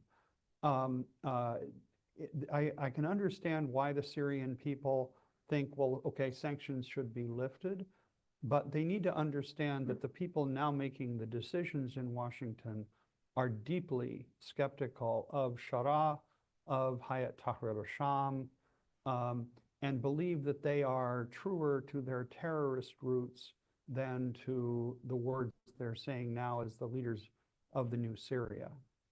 In the DNA of Washington is a moment in 1959. If you Google the words Castro, Nixon, 1959, it's worth looking at what happened when Fidel Castro, having succeeded in overthrowing the Batista regime in Cuba, came to Washington on what we would now call a charm offensive. Even Richard Nixon, the fervent anti-communist that he was as vice president to Eisenhower at that moment, thought that Castro had changed his mind and moved away from his roots. And every single one of those people who were immediately replaced by the Kennedy people a year later, but every single one of them remembers that Castro was already planning the reversion to total communist dictatorship. And they see this desire not to be suckers. If it turns out that Shara reverts back to the roots from which he came even before he controlled Idlib. That lesson of American history is reflected in the actions we're seeing today. And so it is imperative that Damascus understands it has to break through a barrier that is almost, but not quite, unbreakable. And they have much less time than they think. Just as you were saying rightly, Washington has less time than it thinks, but Damascus has less time than it currently thinks to break through a view in Washington that, as Qutayba said earlier, we could go down a road, there will never be sanctions relief for Syria, ever. For 20 years, more sanctions could keep Syria at the level that it is right now, unless Damascus makes some dramatic decisions about its relationship with Israel, with the West, and it's going to come down to Shara and the people around him facing a hard choice, just like Zelensky in Kyiv and Putin and Moscow are facing hard choices because they're going to have to take some drastic measures if they want to keep the country having any promise of recovery. Let's talk about sanctions. Syria is under multiple layers of US sanctions, not to mention HTS remains designated by the State Department as a foreign terrorist organization. The sanctions are among the few tools the US has in influencing Syria's new government. Natasha, why hasn't there been more progress on sanctions relief here in Washington? Yeah, I mean, to be blunt and to sort of spin off of Tom's point, I mean, I'm going to be blunt. If there isn't sanctions relief for Syria, it shows that the US policy is for this experiment to fail. There is no way for this government to survive or any kind of brighter future to survive with these sanctions. Now, we just saw Qatar, for example, say that they can actually export gas to Syria, and that was with the US's blessing. So that's a good thing, but that's one thing, right? I mean, this is, people are using needles 3 times, right? They're using perfume to sterilize things. That's the reality of what's going on in Syria today.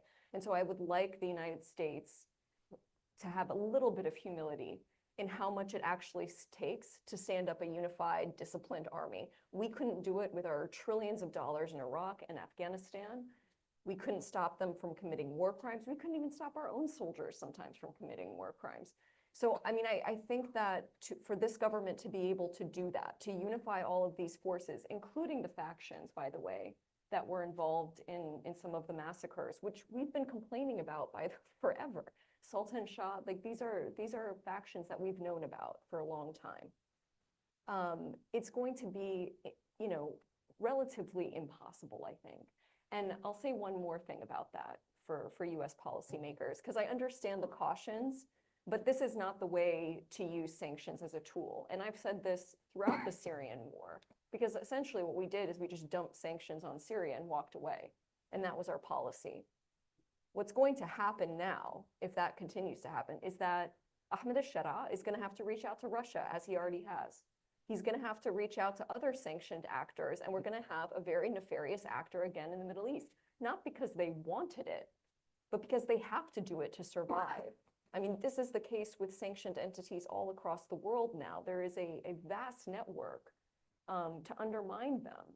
And so, you know, that's going to be terrible for the Syrian people, but I think it's also going to be terrible for US strategic interests long-term, and the region and stability in the region. So it's hard to understand why we're not seeing more movement, except that the policy is to essentially ensure that Syria is unstable. And potentially another leader comes who is probably not going to be democratic. And so I really do hope that that's not the policy, and that we do see some movement. We see more approvals, like the gas export deal that we just saw. But I am very, very concerned. I think Qutaiba mentioned a self-fulfilling prophecy. I'm worried that that's kind of what we're seeing right now. Today, Canada announced it was easing sanctions. The EU has as well. Mohammed, is there a risk in the US not being at the forefront of this? Yes, I think not articulating a coherent policy towards Syria that includes the easing and the lifting of sanctions, I think is inimical and at odds with American interests. Why? So when you're in Damascus, you can go and visit a neighborhood called Daraya. It's a district. Or another neighborhood called Jobar. And you will see utter destruction, like total annihilation, like Hiroshima or Nagasaki. And guys, you can easily verify my statement. You can go to Google and you can type up Jobar, Jobar, Damascus, and you can see the photos for yourself. Now, I know that because of the change of government, the recent change of government in Damascus, and the fact that the Assad regime is gone, I know a lot of refugees are interested in going back. And I also know that folks in DC are interested, especially in the current administration. They're also, you know, immigration is a sensitive topic for them, right? You know, ditto for the EU. So it does seem like a common interest. Some Syrians want to go back. The United States, I think, would be interested in the safe and voluntary return of refugees, and the same goes for the EU. But where are these people supposed to go? Go back where? No electricity. Okay, like even if I wanted to relocate and go back to Damascus and serve at Damascus University again, or start my own university, it would be really hard to do so in the foreseeable future and to provide this educational service to Syrians because simply the infrastructure is not there. So the longer you hold out on sanctions relief, I think the more you're wasting this opportunity to stabilize the situation. So that's just one thing. And then there's the issue. So for example, for the past 15 years, I advocated against the role of Russia in Syria, okay? And I would not want to see Russia back in Syria. But right now, the current US administration is not engaging constructively. And the Russians are going out of their way in order to reassert their influence in Syria. As a Syrian, just speaking as a Syrian, this is very dangerous, but also from an American perspective, that's also not a good idea. Solidifying or entrenching the huge gain that Iran has been kicked out of the country, Hezbollah kicked out of the country. I think all of this, the lack of engagement and the lack of a coherent strategy, that I'm not suggesting that we're not suggesting some carte blanche. You can articulate a roadmap, and I think the Senate Foreign Relations Committee recently did so in their most recent hearing that our colleague Dana testified at. They do have a roadmap. I don't think that this roadmap has been entirely adopted by the current administration. I think we're still regional. I hear from regional countries that they're still waiting to see on where the Trump administration is going to land on this question. So I think yes, I think current U.S. policy is sadly doing two things. Number one is it would not be an exaggeration to say that it's pushing Syria towards more violence. I'll tell you why. A lot of these insurgents, I think if you offer them jobs, of course, it's a complex issue, but a lot of people on the coast are also impoverished. A lot of Alawites are also impoverished. And so if you have reconstruction, if you can get the economy going, I think you can provide people with an economic incentive and a stake in future Syria. But the longer you wait, I know, just so we're not talking in general terms, I know an Alawite who used to work in the judicial branch in Syria. He lived in a house that was not his. It was basically like they seized someone's house and they moved into it. So when there was a change in government, he was kicked out of the house. It was not his house, and the house went back to its rightful owner. He has no place to go, so he had to go back to his village. He had to sell his bedroom set. And then I think he sold the TV. And then the most recent statement I heard from him that unless the situation improves, he's going to have no option but to take up arms. So I think the stakes are great. It's a very grave moment. I think we have a willing and able, I understand the apprehensions and misgivings about the current government in Damascus, but there is a partner, I think, in Damascus that's willing, at least, if you want to take them at their own word, they're willing to move the country in a more Western-friendly direction. Let's test that. The issue is that this is not, we're not there yet. So I'm really, really concerned about that because in three months down the road, we could be really looking at the past events, the events of the past week on the coast and thinking that they were so minor in comparison. Thomas, I want to bring you in. Most of these sanctions were originally intended to punish the Assad regime and its supporters. What is the justification then, or what do you think of the approach as using them as leverage with Syria's new government? Part of the problem starts from the fact that to some of the people now making these decisions, the leadership of Syria is a budding terrorist state. And there are two things that they want for Syria. We heard Tim give us a somewhat different version of what I'm about to describe. The two objectives are, number one, that Syria not be a Salafi jihadist state, words they use very intentionally and purposefully. And then number two, that Iran not be allowed back to have influence in Syria's politics. On the latter, clearly, the current leadership in Damascus, Washington, other countries have a common interest in. But the first one is the problem. And I mean, to Natasha's point, There are some in Washington who want the current government to fail and want there to be chaos and want the civil war and the disorder.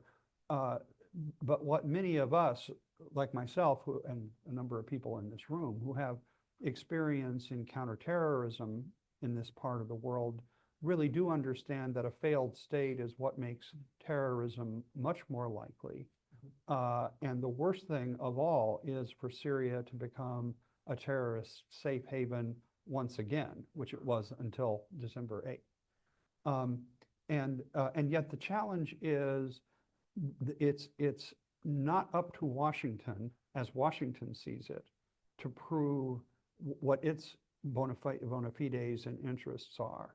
They see it entirely as Damascus's problem to prove that it does not harbor intentions to attack Israel now or in the future, or Lebanon or Jordan or Iraq or Turkey for that matter, although that obviously is not even a conceivable thing right now.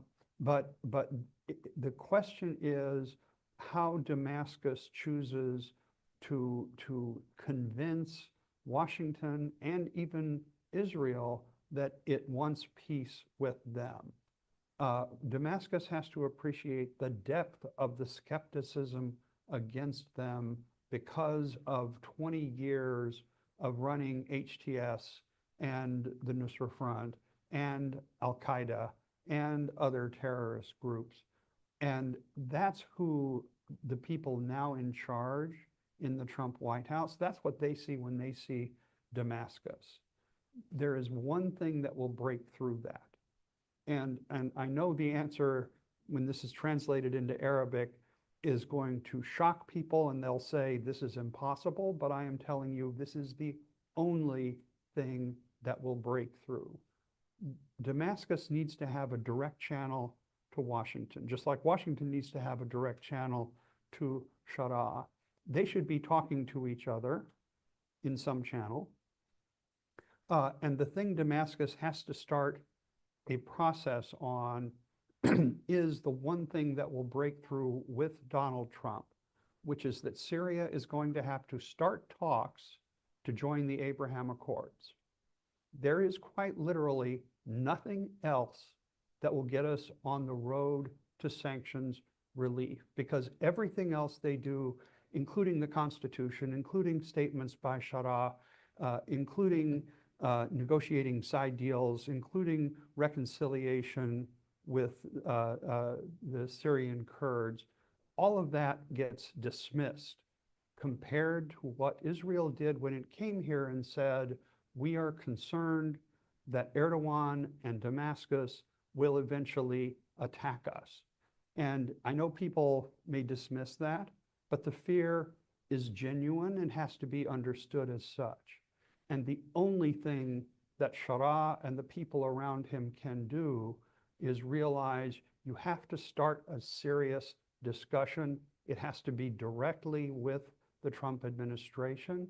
And this is literally the idea of a track that leads to normalization between Syria and Israel is literally the only thing that will save Syria from 20 more years of chaos. I want to turn now to recent events. Scores of civilians in Syria's Alawite heartland are dead following clashes between Assad-loyal militias and government-aligned forces. Natasha, how big of a setback were these clashes for an interim government that is pledged to bring stability to Syria? I think it's a major setback. I want to rewind a little bit in a way that I think speaks to what Tom just said, though, and your questions. I missed the first panel because I just got word that my aunt in Damascus, the Israelis hit the residential building right next to her. She's Christian, by the way, since everyone seems to care a lot about Christians.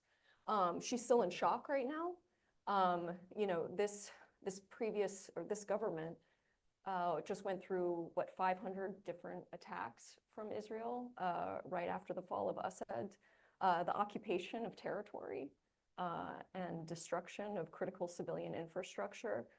Throughout all of that, Ahmed al-Sharaa has been actually relatively complacent about it, except for, I think, recent statements, which I think are respectable at the Arab Summit on the Palestinian issue.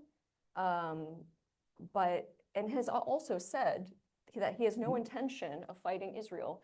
So I think for those in Washington that are interested in that or worried about that, I would love to know what they could possibly do to get reassurance or reassure the United States and Israel more than they already have, given what's happened on the other side.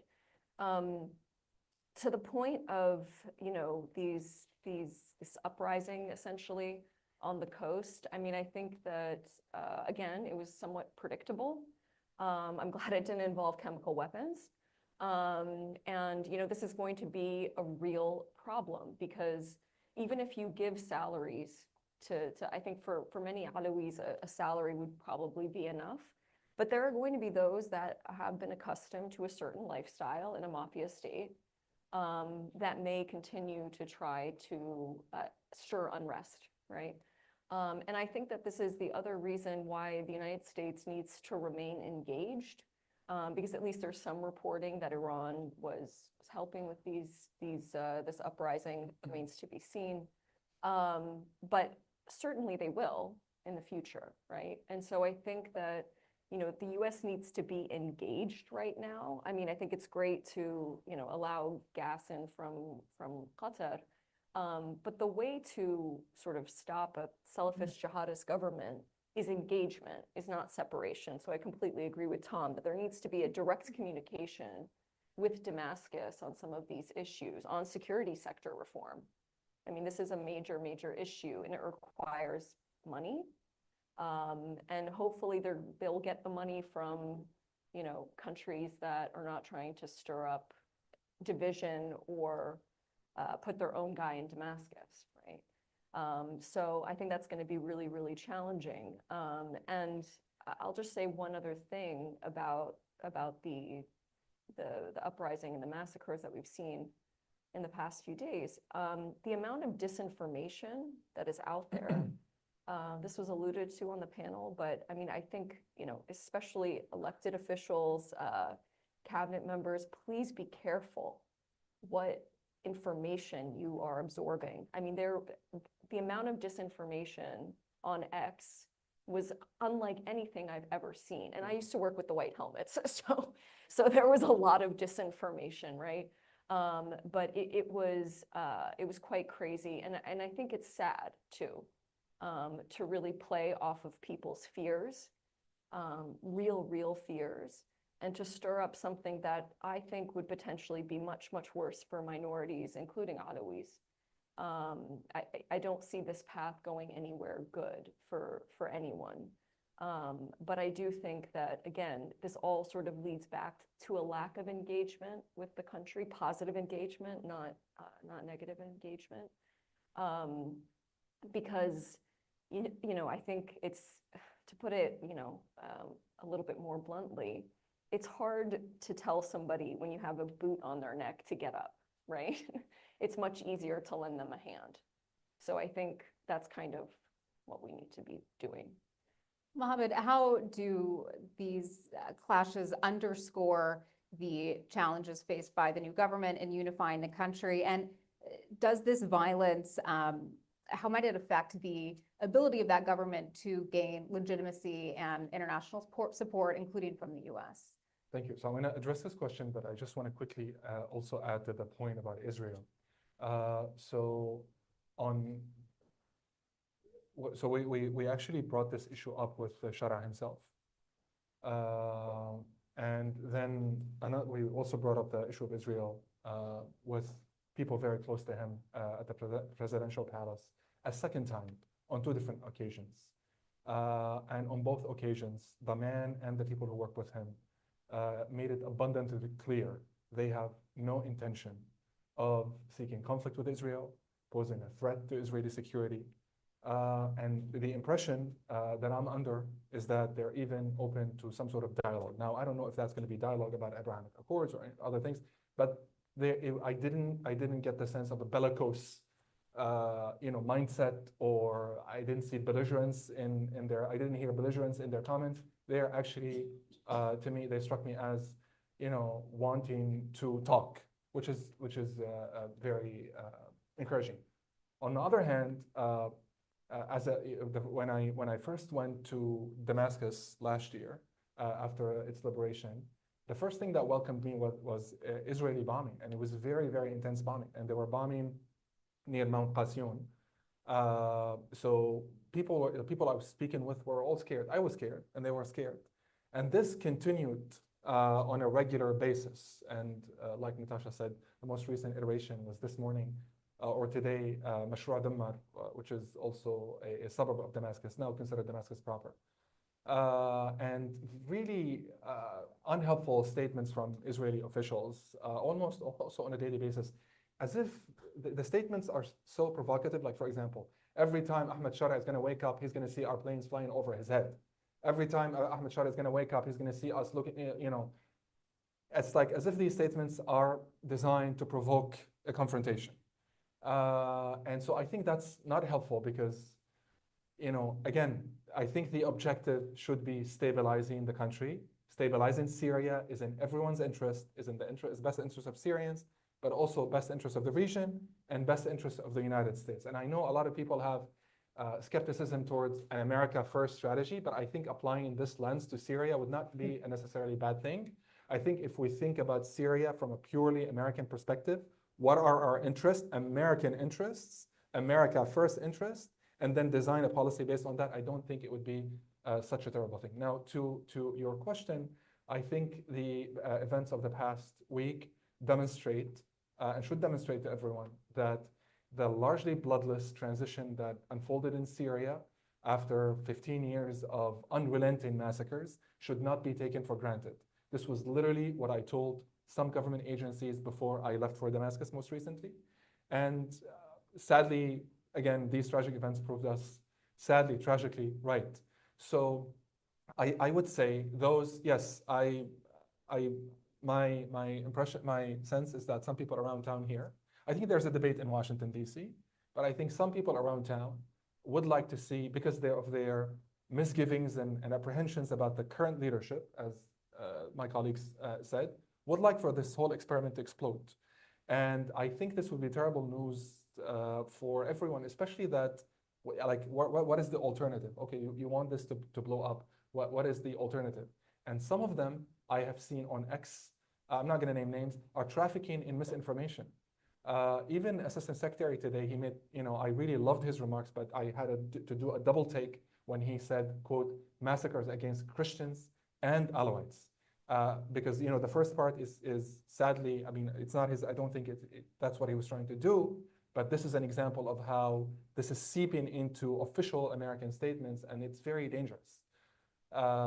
So yeah, it's a huge setback, but my concern is that more of this could happen unless we have a constructive policy that articulate goals and a roadmap and says, if you do X, Y, and Z, I'm going to reciprocate with so-and-so. This is lacking, and the clock is ticking, and I really wouldn't want to, 3 months down the road, think back on the events of the past week and think that they were very minor in comparison. Because I want to save time for questions, I'm going to move to the other major news of the week. Just days ago, the government in Damascus reached a deal with the Kurdish-led authorities to bring the Northeast under its control. Thomas, the SDF is a longtime partner of the U.S. in combating the Islamic State. What is its deal with Damascus say about the future of U.S. military involvement in the country? I think everyone assumes that President Trump will pull out the U.S. troops. But one of the things that I think is most striking is the people in the White House now do not care about the SDF the way it was handled under previous presidents, including President Trump during the first term. And so to them, this is literally irrelevant to the Syria discussion. It really is, as Mohammed was saying, it's other issues.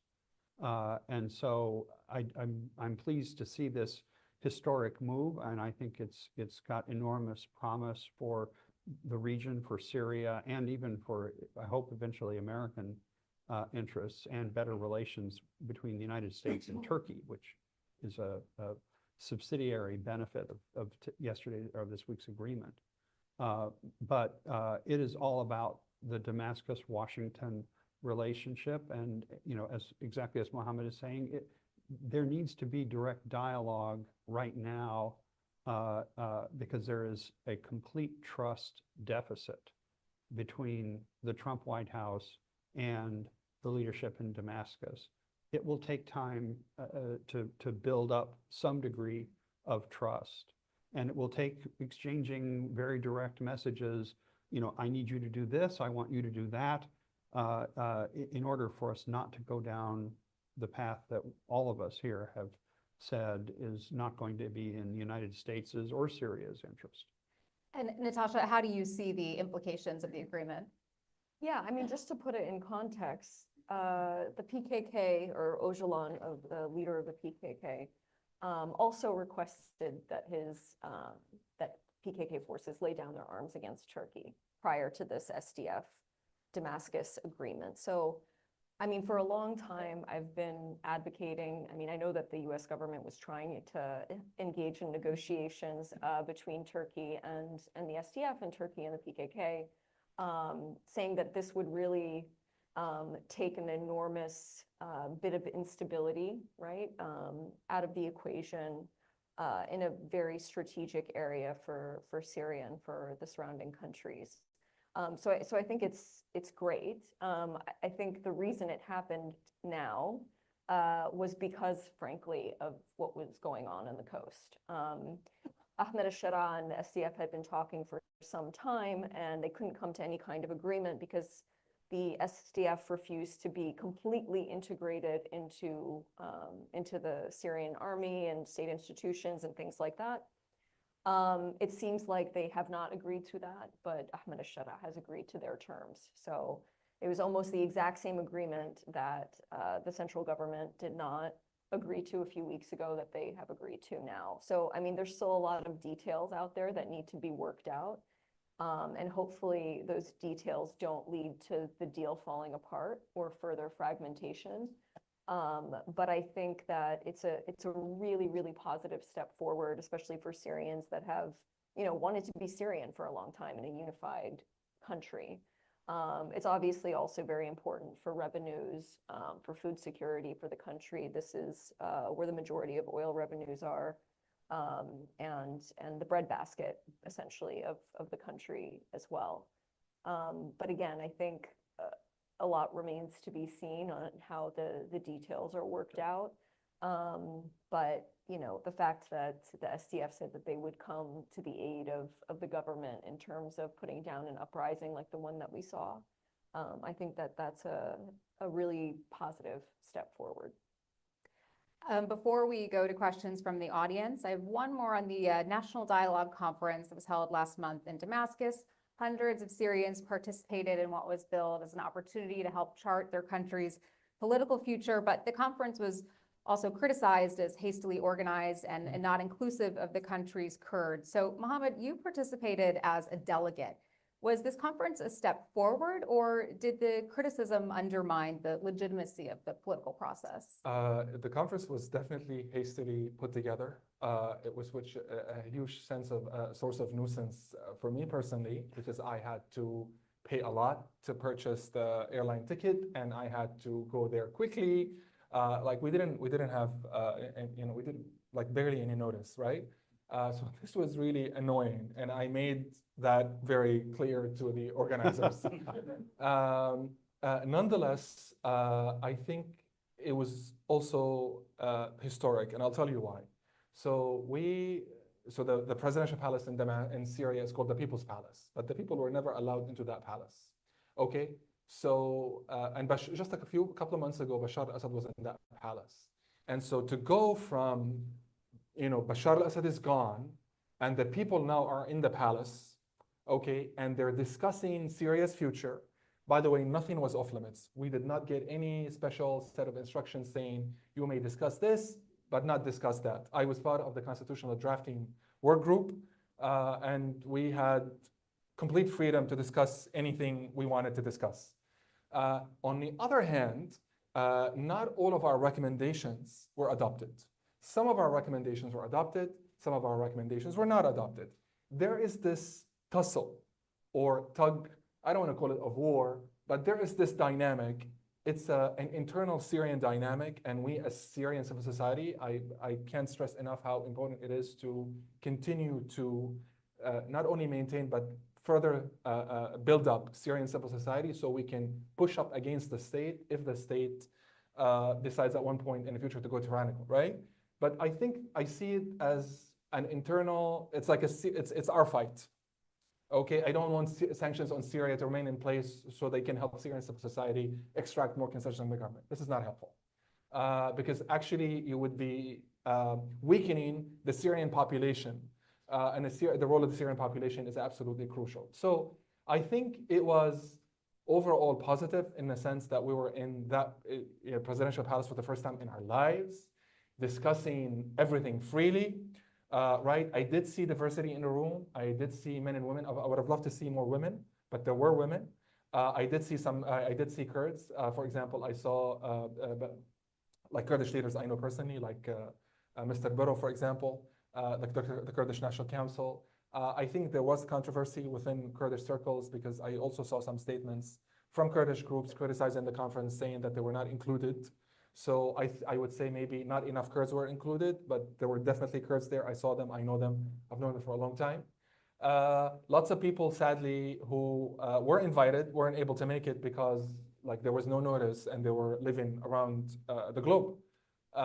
So yeah, we were not happy about that. Now, the response we got from the organizers was, please appreciate that there are milestone events that should take place in Syria, and we're under pressure, and we're trying to move quickly, and we have to draft a constitutional declaration and announce the government. That's why we can't. We have to do it now. So I understand where they're coming from. If you put yourself in your shoes, again, your neighbor to the south is making encroachments, like more occupation. The economy is on the brink of collapse. No sanctions relief so far. Salaries are an issue. In Syria, by the way, right now, if you go to an ATM machine, you can only take out so much cash. So this is really like grinding businesses to a halt. But you can take out 200,000 Syrian pounds like a day. And that's like the price of one, like a fried chicken, basically. So yeah, so from their perspective, like they need to move quickly in order to gain both domestic legitimacy and international legitimacy and provide Syrians with the relief they need. Okay, I think we have some time for questions for the audience. So some microphones will be brought around and we'll do maybe 3 at a time to our panel and then they can kind of pick and choose what they want to answer. Okay, so we'll do you and you first, the 3 of you. Yeah, go ahead. Great. Hi, I'm Sam David Offcore with the Migration Policy Institute.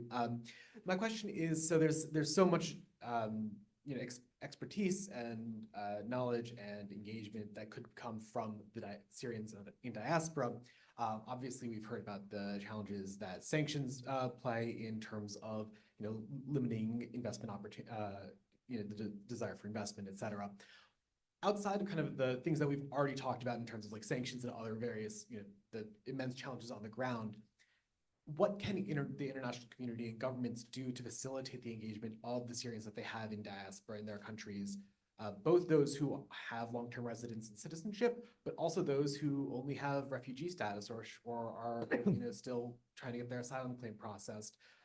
What are the sorts of policy shifts that would need to happen to allow them to either return for go and see visits or just temporarily, or to take a further step and really engage and invest in Syria itself?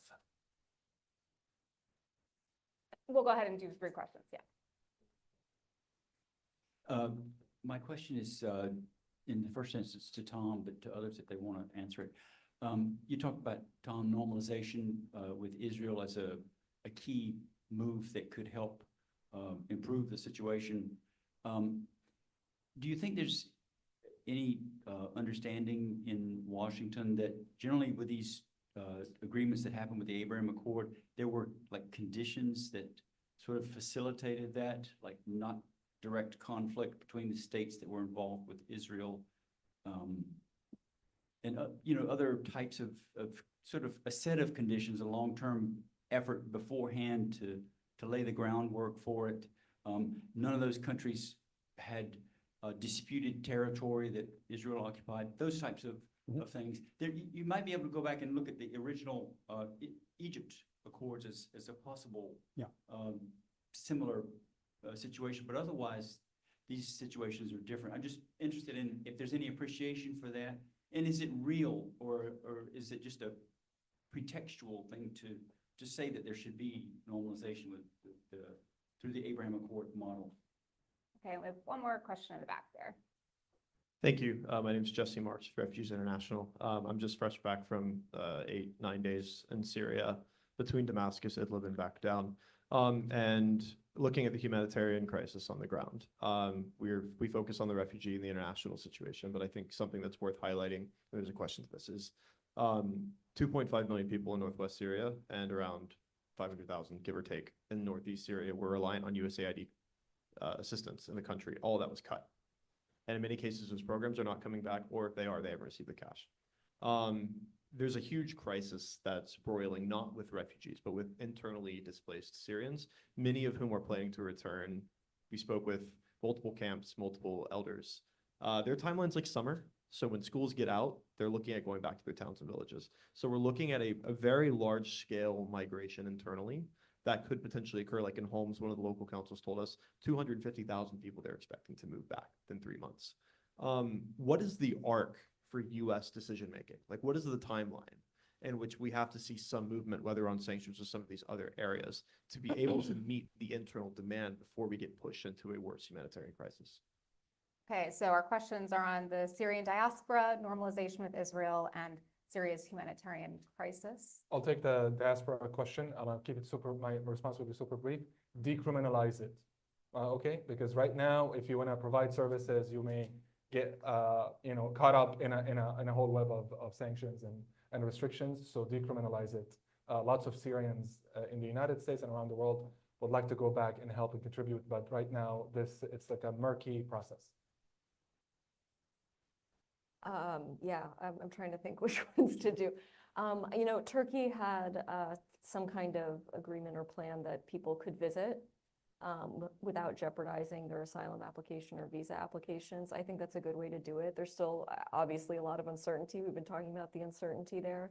But to reestablish ties for people to come see, to spend money in the country, frankly, I think would be good.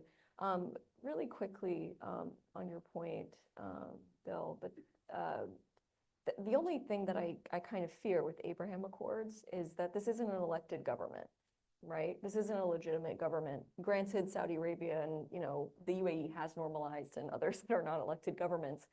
But I do fear, I could understand, I think, a more secretive kind of arrangement, but I think an overt arrangement might actually also cause instability in Syria as well. And to Jesse's point on the humanitarian situation, we didn't even talk about the fact that we've rescinded all of our foreign aid, which has obviously been devastating to Syria. The United States has pretty consistently provided about 50% of the humanitarian aid to Syria. So this is an enormous amount in a place where there's been a lot of donor fatigue in the past few years already. I just came back from Germany. Germany is also probably going to half its global budget for humanitarian aid. Syria remains one of the priority countries, probably because of the refugee situation, but I mean, this is a real problem. I mean, we're talking about sanctions, but Syria was sort of used to getting $2 billion in aid per year. So that's a significant issue to the point where when I talk to people, we just had an event the other day and we covered the situation in Northeast Syria. They don't even have people on the ground anymore to monitor, the rains or to understand, what the harvests are going to look like. We don't even have people on the ground to monitor groundwater toxicity, for example, for the population. There's no one there because everyone's getting fired. So, you know, that's also an eyes and ears on the ground that we're kind of missing. So it would be difficult to see when the next crisis is coming or a black swan event or anything, because we're just not there. And Bill, to your point, I know you and there are about half a dozen other people in this room who were deeply involved in some aspect of Abraham Accords negotiations. And as you well know, some of them were years in the making, some of them were like 48 hours in the making. It really does vary from country to country and leader to leader. That's why I was very careful in what I said, which is Shara should invite direct talks with the Trump administration to start the process. But to something that Mohammed said, the Trump people, I'm confident, have seen Shara's words. They just don't believe them. This is the trust deficit that they consider to be the case of any, as they consider it, terrorist leader. Of course, terrorists lie. That's why, I mean, that's the logic. But then when you start having direct talks, empowered representative to empowered representative, then things become a little bit different. And if you look at the course of Steve Witkoff's last 6 months, going from a businessman to Trump's most trusted interlocutor, he's going to Moscow today. That was not supposed to be part of his job, but Trump trusts him and he's got a track record now. The point is that the discussions have to start in a serious way, and this is the only thing that Donald Trump gets. Everything, Natasha, that you said about USAID, I can tell you what the Rubio team's answer to that would be, which is, if we need it, we'll rebuild it. I'm not even going to go down the road of, let me tell you what you lost. We could all do that. But that's their answer. They think they can rebuild it if they need it. The challenge on getting through to Trump in this environment, I'm sure, is something that Ahmed al-Shara, in all of his years of life, never thought would ever be important to him. And now it is quite literally whether he and his team are continued to be able to lead Syria or not. Because the worry that I have is, if they don't, then the lack of progress on the economy is going to fuel an insurgency of which we have seen the start in the last week or two. And this is literally right now how anyone who wants the best for the Syrian people, as I think many of us do, because we wouldn't be here if that wasn't the case. We have to get through to Shara about how to get through to Trump. There's a conversation that needs to be had in the other direction. I'll be the first to say that, but that's not today's conversation. That's a different conversation. But the conversation has to understand in Damascus that Trump cares very deeply about the Abraham Accords as something that is personal to him. And for all of the voices of the people who have his ear, who are talking about Shara's roots in HTS, in the Nusra Front, in Al-Qaeda, in terrorist groups, that conversation has no rebuttal except for this one issue. And that's why I think it's so central to understanding the one possibility that Syria has to break free from these shackles of sanctions. Okay, I think we have time for maybe 2 more questions. We keep them brief. Do you hear any others? Okay, and one more here.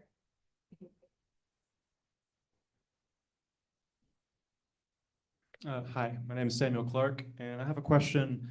So recently, after the events of November, the Syrian people have been faced with a lot of bombings from Israel and an occupation of new territory by Israel, and also recently the withdrawal of US aid and a very public posture of disinterest in the interim government. And so I'm curious about the effects, if y'all could comment on it, about the popular opinion in Damascus towards Israel, towards these events, towards maybe the West broadly. Is there going to be a rift between popular opinion sort of rejecting the Western approach, or a wedge between popular opinion and the interim government that could cause more issues in the future? It's a lot to face. At the same time, bombings, incursion, and also withdrawal of aid. And these are coming from people that it seems like the interim government is attempting to court. I was curious if any of y'all would be willing to comment on that. Thank you. Okay, we have one more question up front. Oh, here.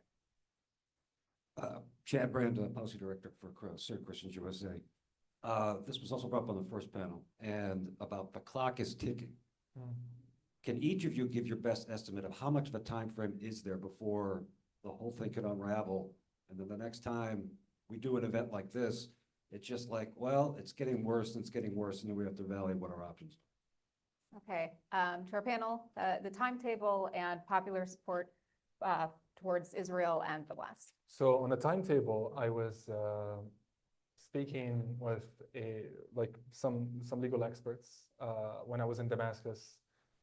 We were hanging out basically, and I told them that the next 6 months are going to be tough, but I'm hopeful that maybe beyond that, maybe we'll at least know.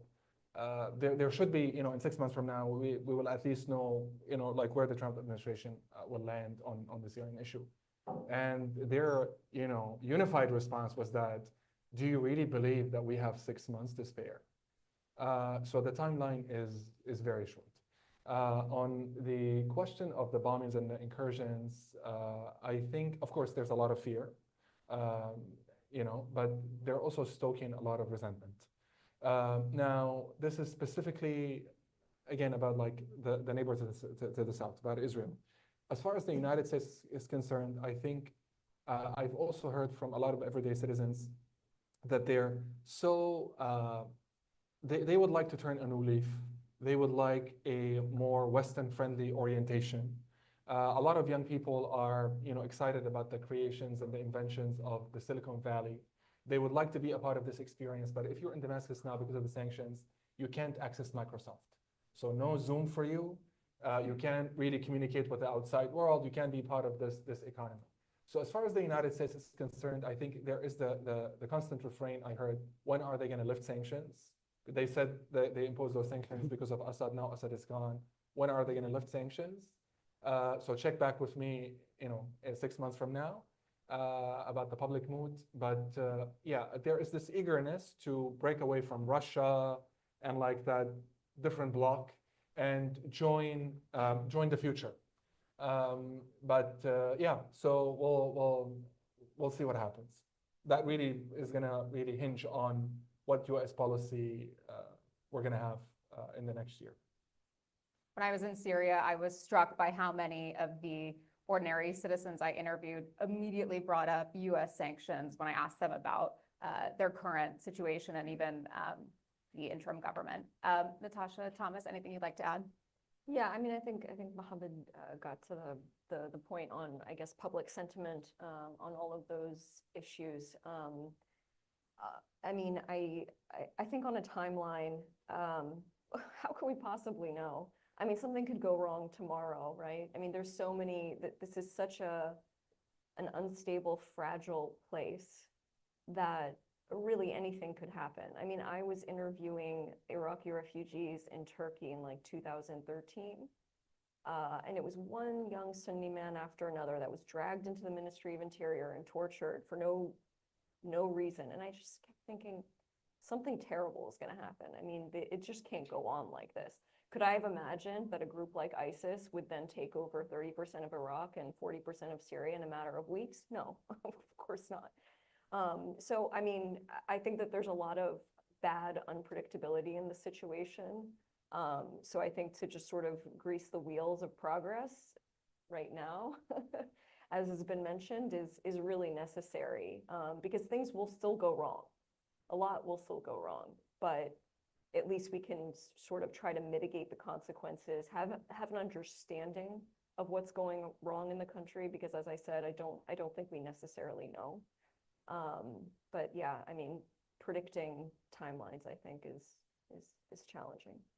Yeah, I would agree with that. I mean, I think I'm looking at Stu Jones and Bill, you as well. I mean, I've lived through how many times people have said, you know, the next 6 months in Iraq are the most important, or the next 6 months in Afghanistan are the most important. And in Syria, there will always be a time to try to make things better.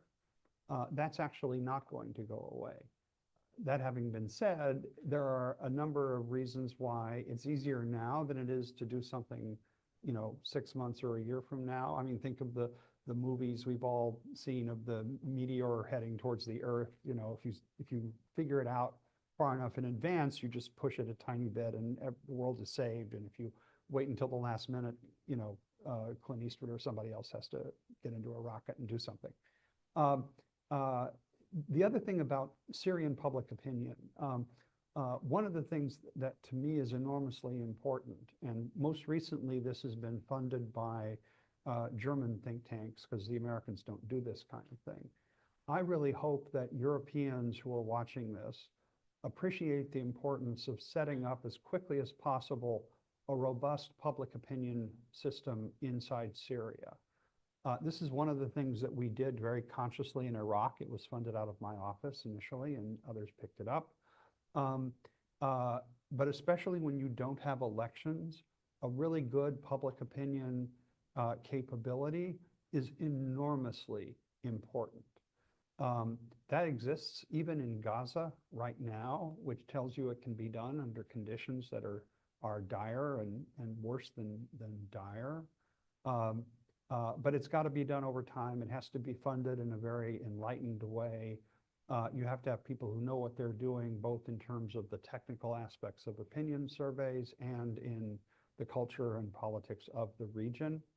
But if there are any European governments or think tanks watching this, one of the most important things they could do to help shape not just what goes on in Syria, but also what goes on in Washington and other capitals, is fund a robust public opinion survey capability for Syria.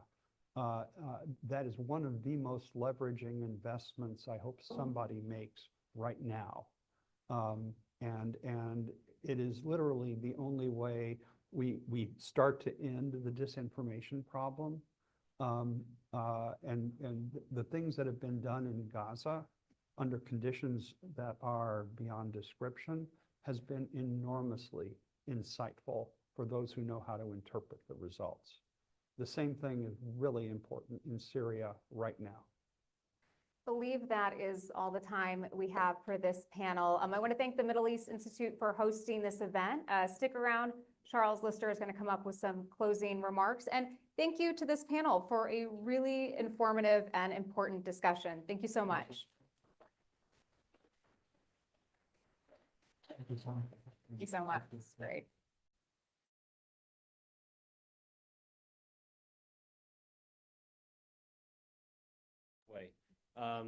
I just wanted to say, yeah, really just for 1 minute, just first of all, I should explain that our other panelist, Hind Kabawat, who was meant to be on this panel just now, is currently in Tartus on the Syrian coast.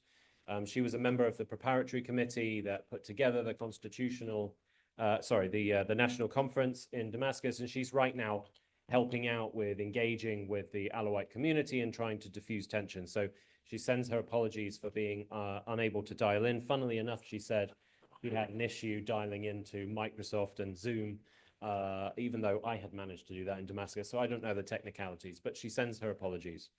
Let me first also thank all of you for being here, for taking half of your day out to join us for this, I hope, important conference on Syria.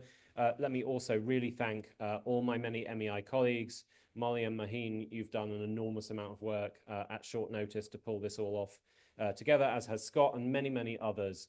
So thank you all to the MEI staff. Thank you also, and we should have said perhaps in the introduction that Mohammed, Tom, and Natasha are three of the around 100 experts who were part of the Syria Strategy project. So I want to also thank everybody who's been involved in the project over the last year. All being well, this isn't the end of it. So maybe you'll hear from us again in a year with an adapted strategy as the situation in Syria continues to evolve. So yeah, thank you so much for being here and look forward to remaining in touch with all of you. Thank you. And wait, I missed the most important thing. Thank you to Kateba and Marie. We've gone through a huge amount of work. I really don't know how we've managed to pull this off, but thank you for great teamwork and holding everything together. Thank you.